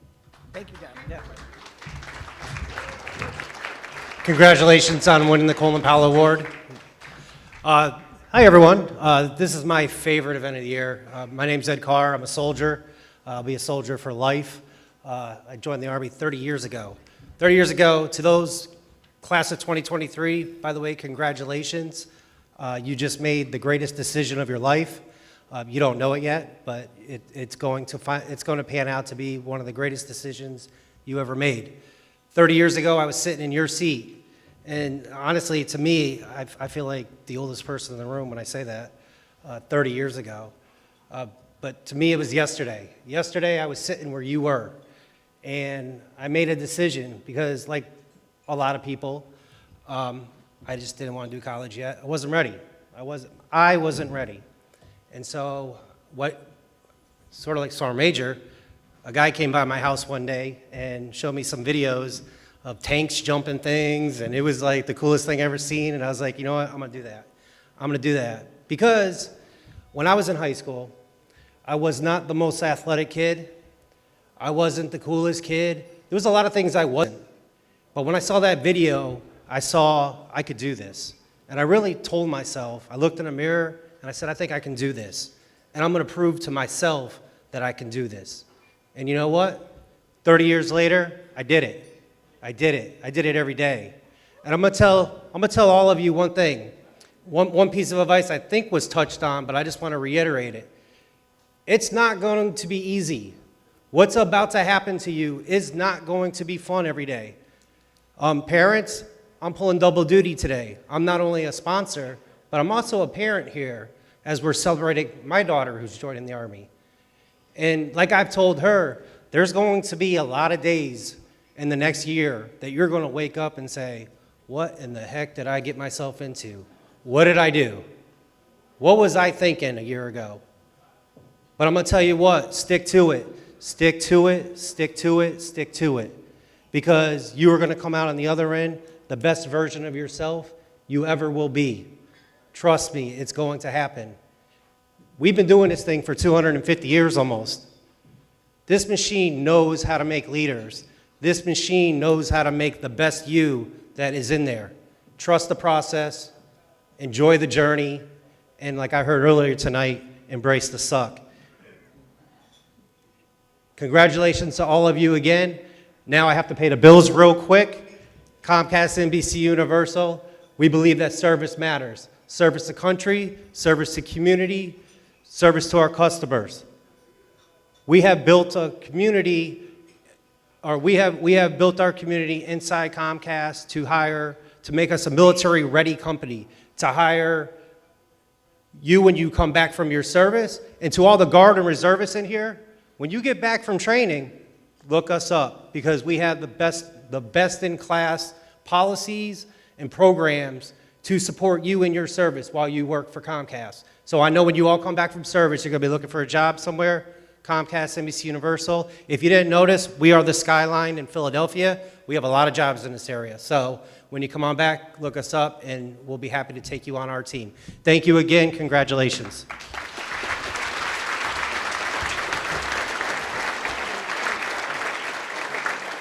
So every year for the last many years, we've had a good friend, Jenny Marr, come. She's a Blue Star mom, and she comes and reads a poem that she wrote to her daughter who enlisted in the Navy. Unfortunately, Jenny could not be here tonight, so we brought you the next best thing, which is a video of her reading her poem. The poem is available on our website. I'll tell you how to find it later on, but if we could play that poem, because she couldn't be here, please watch your screen.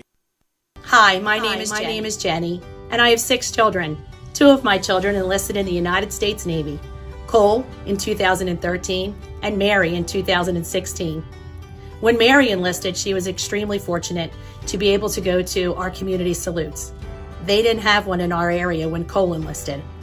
We attended the event together, and it was awesome, a really amazing event, and very emotional. Mary left for boot camp charged in a whole new way. She knew not only were her father and I proud of her, but so was the entire community. I'm proud to say that I'm a 2-star Blue Star mom. Shortly before Mary left for the Navy, I wrote a poem, and it's called How I Feel About My Enlisted Child. I wrote it for both of my kids, and here it is. You are children today and adults tomorrow. Our babies grow up. We learn to our sorrow. When I close my eyes, I see you playing in the past. Where did the time go, and why so fast? I watched every day as you changed and grew. Now here you are, the perfect grown-up you. You filled my days with needs for which I could help, and then joined the military and made my heart melt. You may be taking this step and leaving my nest, but you're a part of me, the part that's the best. You made me proud from the moment you were born, and then again when you entered the branch of which you were sworn. I will keep you in my thoughts and prayers every night because you're one of the brave prepared to fight. Your military family will become your second home, and they will keep you busy wherever you roam. Support from me will never ever cease because it's your job now to keep the peace. When you're gone and having a bad day, remember you know how to act and what to say. Because I taught you how to be all you can be, there's no one in the world prouder than me. So go and show them all that makes you you, remembering our community salutes you too. And in finishing, I just want to say thank you both for your sacrifice. We are the home of the free because of the brave.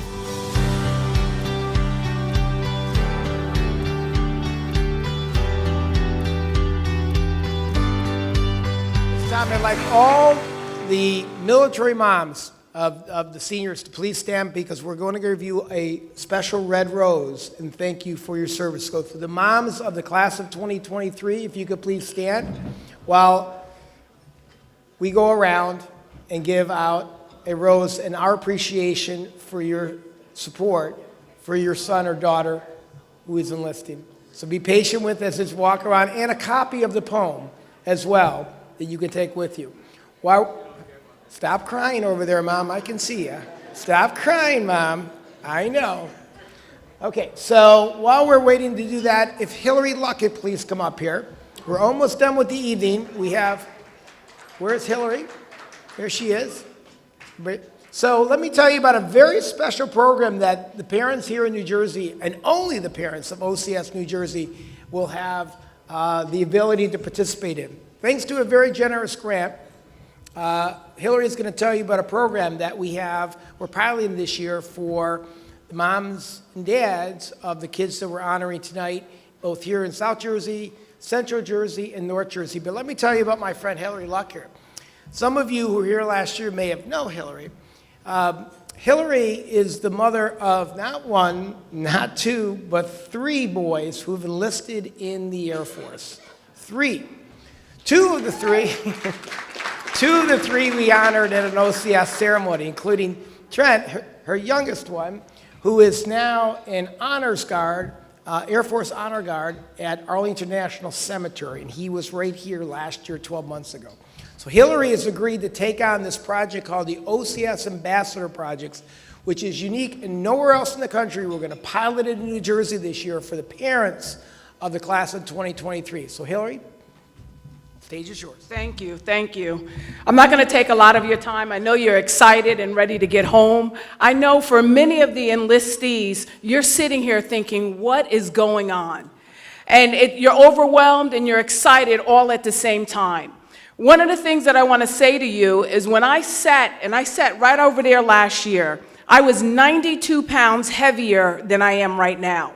And you might say, well, Hillary, why are you telling me about you when you're saluting me? I'm telling you about me because I had to go through a transition for a year to get to where I'm at right now. And many of you are going to go through a transition. Many of you don't even have any clue as to what's going to happen, but you know that you raised your hand and you said, I'm ready for it. I'm committed to be the best that I can be. And what I want to say to the young people that are here that made that commitment, celebrate yourself every day. When I say every day, when you wake up in the morning, look in the mirror and say something positive about yourself. Pat yourself on the back when nobody else may not recognize how hard it took for you to get up and do what you're getting ready to do. Pat yourself on the back when you haven't gotten a letter or a phone call from your parents to let you know that they're proud of you. Pat yourself on the back because you're 1%.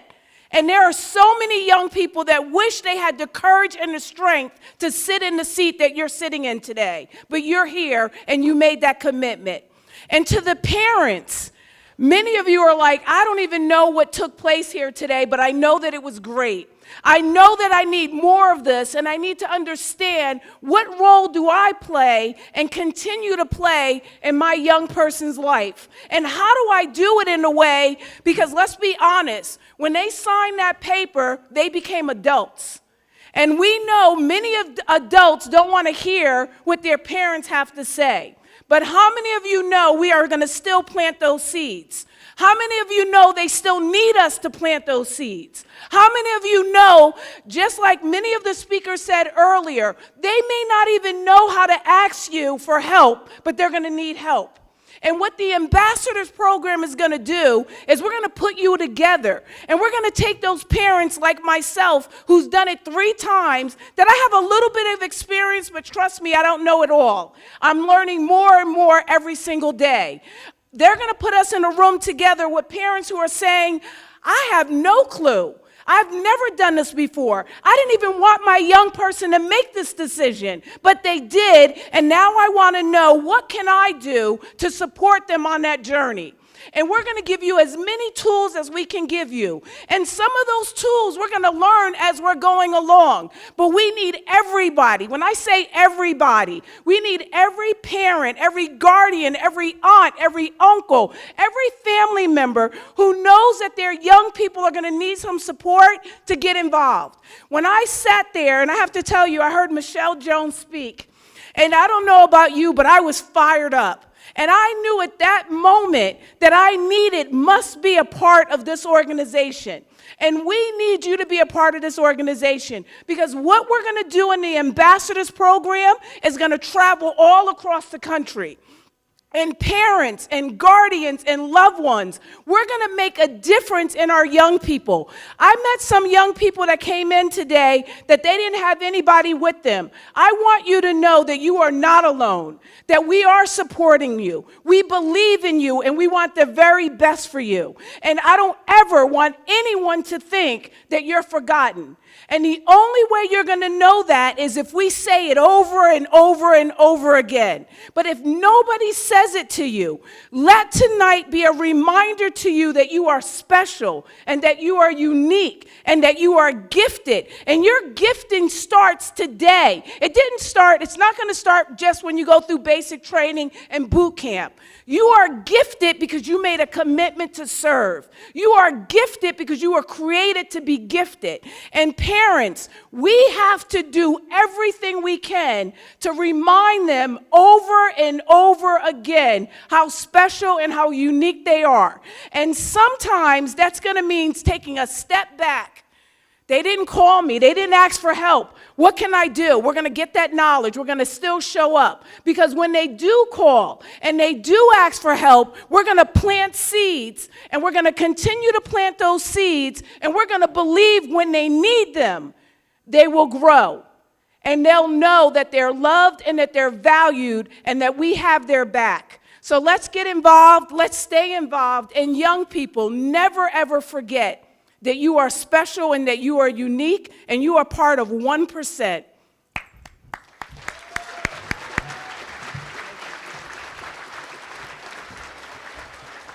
There is information on your table about the OCS Ambassador Program. Look it up, fill it out, come to our first orientation meeting. There's no cost. We just need to bring everybody together because everybody's got something that they can share. Speaking of sharing, the last thing we're going to do tonight before we bring up the Chaplain and Terry again is give you a sneak preview of a program that's now entering its 4th year. 4th year, that's right. It's called America Salutes. Just to give you an idea, back in 2020, when COVID hit and we could not do one of these ceremonies anywhere in the country, I was sitting around thinking to myself, oh my gosh, what are we going to do for the class of 2020? As was mentioned earlier, it was the first class that was born prior to 9/11, so I needed to do something. I happened to be sitting home watching Elton John do a tribute to healthcare workers. I happen to have a daughter who's a nurse practitioner. I thought, that's a great idea. All these celebrities coming together for healthcare workers, that's what I'll do. I'll get all these celebrities together and we'll do a show, because no one was doing anything in 2020. The only problem was I didn't know any celebrities. But I knew people who knew celebrities, like Ed and others at NBC, Universal. And we got Terry Crews to be our first host in 2020 for America Salutes. And we got musical artists and NASCAR drivers and gospel singers and senior military leaders that were on there. We put this show together and aired in 2020. We did it again in 2021. We did it again in 2022 last year with Gary Sinise was our celebrity host. And this year, We're doing it again. And two of the stars of that show are sitting right up here, the Admiral and the General, which will both be a part of America Salutes 2023. But there's a lot of other celebrities and leaders that came together to produce this. And I'm going to give you a sneak preview tonight of America Salutes 2023, which will air on June 22nd. And all of it's on our website. A little teaser, if you will, for America Salutes 2023. Let's play that video, please.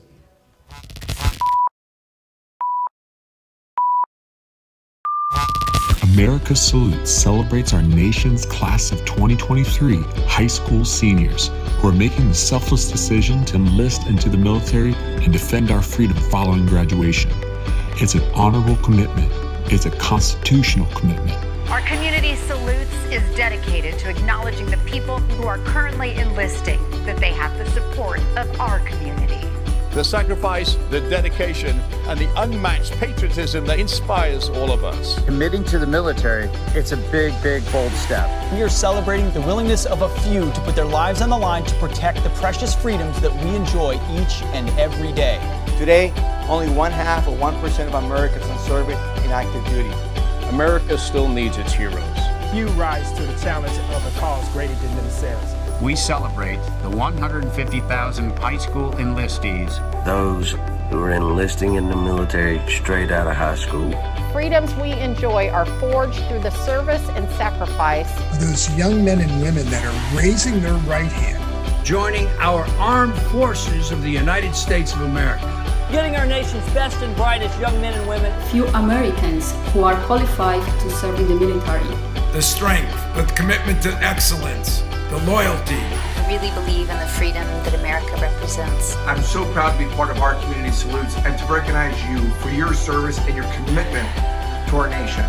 Nuestros héroes que lucharán día a día para que sigamos siendo un país seguro. Join us and our celebrity guests as we show our gratitude to our nation's newest and youngest service members. This is a moment where America unites and America salutes. Support our nation's newest patriots and become an ambassador today.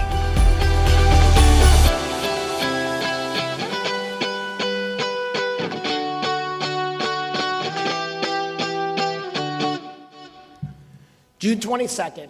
Now, before we turn to Terry, which we'll do our benediction and call it an evening, I know that a lot of people, we couldn't be here tonight. Obviously, we had to turn away 60 people that couldn't be here because of the space limitations, and I thank everybody for their patience and understanding. I know some of you didn't get the tables. You want to sit next to your friends. It was not fun down there. And Kathy, God bless you, Kathy, for doing the registration. I think we should give her a Nobel Peace Prize this year for doing it. Thank you, Kathy. So, the last thing, for those friends and family members that couldn't be here, there's still a way in which you can help and honor the class of 2023. And this year, we've created a virtual thank you card on our website to the class of 2023. A virtual thank card, you can go to our website and sign that virtual thing. Get your friends, families, colleagues to sign it. Our goal is to get 1 million Americans to sign that virtual thank you card by the 4th of July so that these young people and their peers across the country believe and understand that their country has their back and their countrymen have their support. So please go to our website at ocsusa.org, sign the virtual card, and encourage your friends and family to do so. I'm done for the evening, and back to Terry. My job's easy, but before I say goodnight, we started with the prayer, so let's ask the Air Force to come up and let us close with the prayer tonight. Captain? Please stay seated.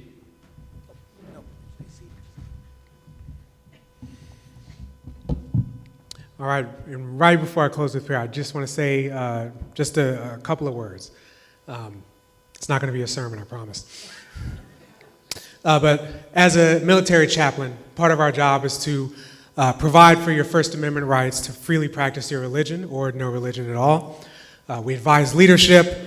We walk with you through the highest of highs in your life and through the lowest of lows in life. We provide counseling. We emphasize the necessity of spirituality to you being a whole and healthy person.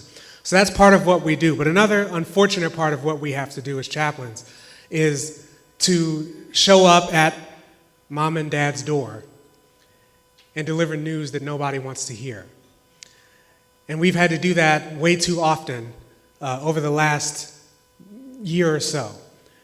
And so I want to say this to all of our enlistees before I pray right now. If you need help, ask for help. You cannot make it through by yourself. Everybody has talked about that. You cannot make it through by yourself. It is not possible. We are not wired to go through life alone. Find and talk to your chaplain, whether that's at boot camp, whether that's at your training, and whether that's at your first installation. Find and talk to your chaplain. Do not be afraid or ashamed to seek out mental health treatment if you need it. And by all means, never, never, never feel like you have to suffer alone. I had to say that tonight. Like I said, I don't want to be at any of your doors in the next years to come. And so if you need help, ask for it. Talk to somebody. Reach out. We have a community. We have a network here. Everybody wants what's best for you, and so we want to see you succeed. Amen? All right, and now with that said, I'm going to pray a blessing over you, enlistees. May the Lord bless you and keep you. The Lord make his face to shine upon you and be gracious to you. The Lord lift his countenance upon you and give you peace. Amen. Well, that wraps up another one. We're hopefully going to do it next year and have 16, but this was a special one for many of us who've been involved in the program, and thank all of you for coming. Good luck to all of you going into the military. God bless you all. Drive safely. Safe travels. Good evening.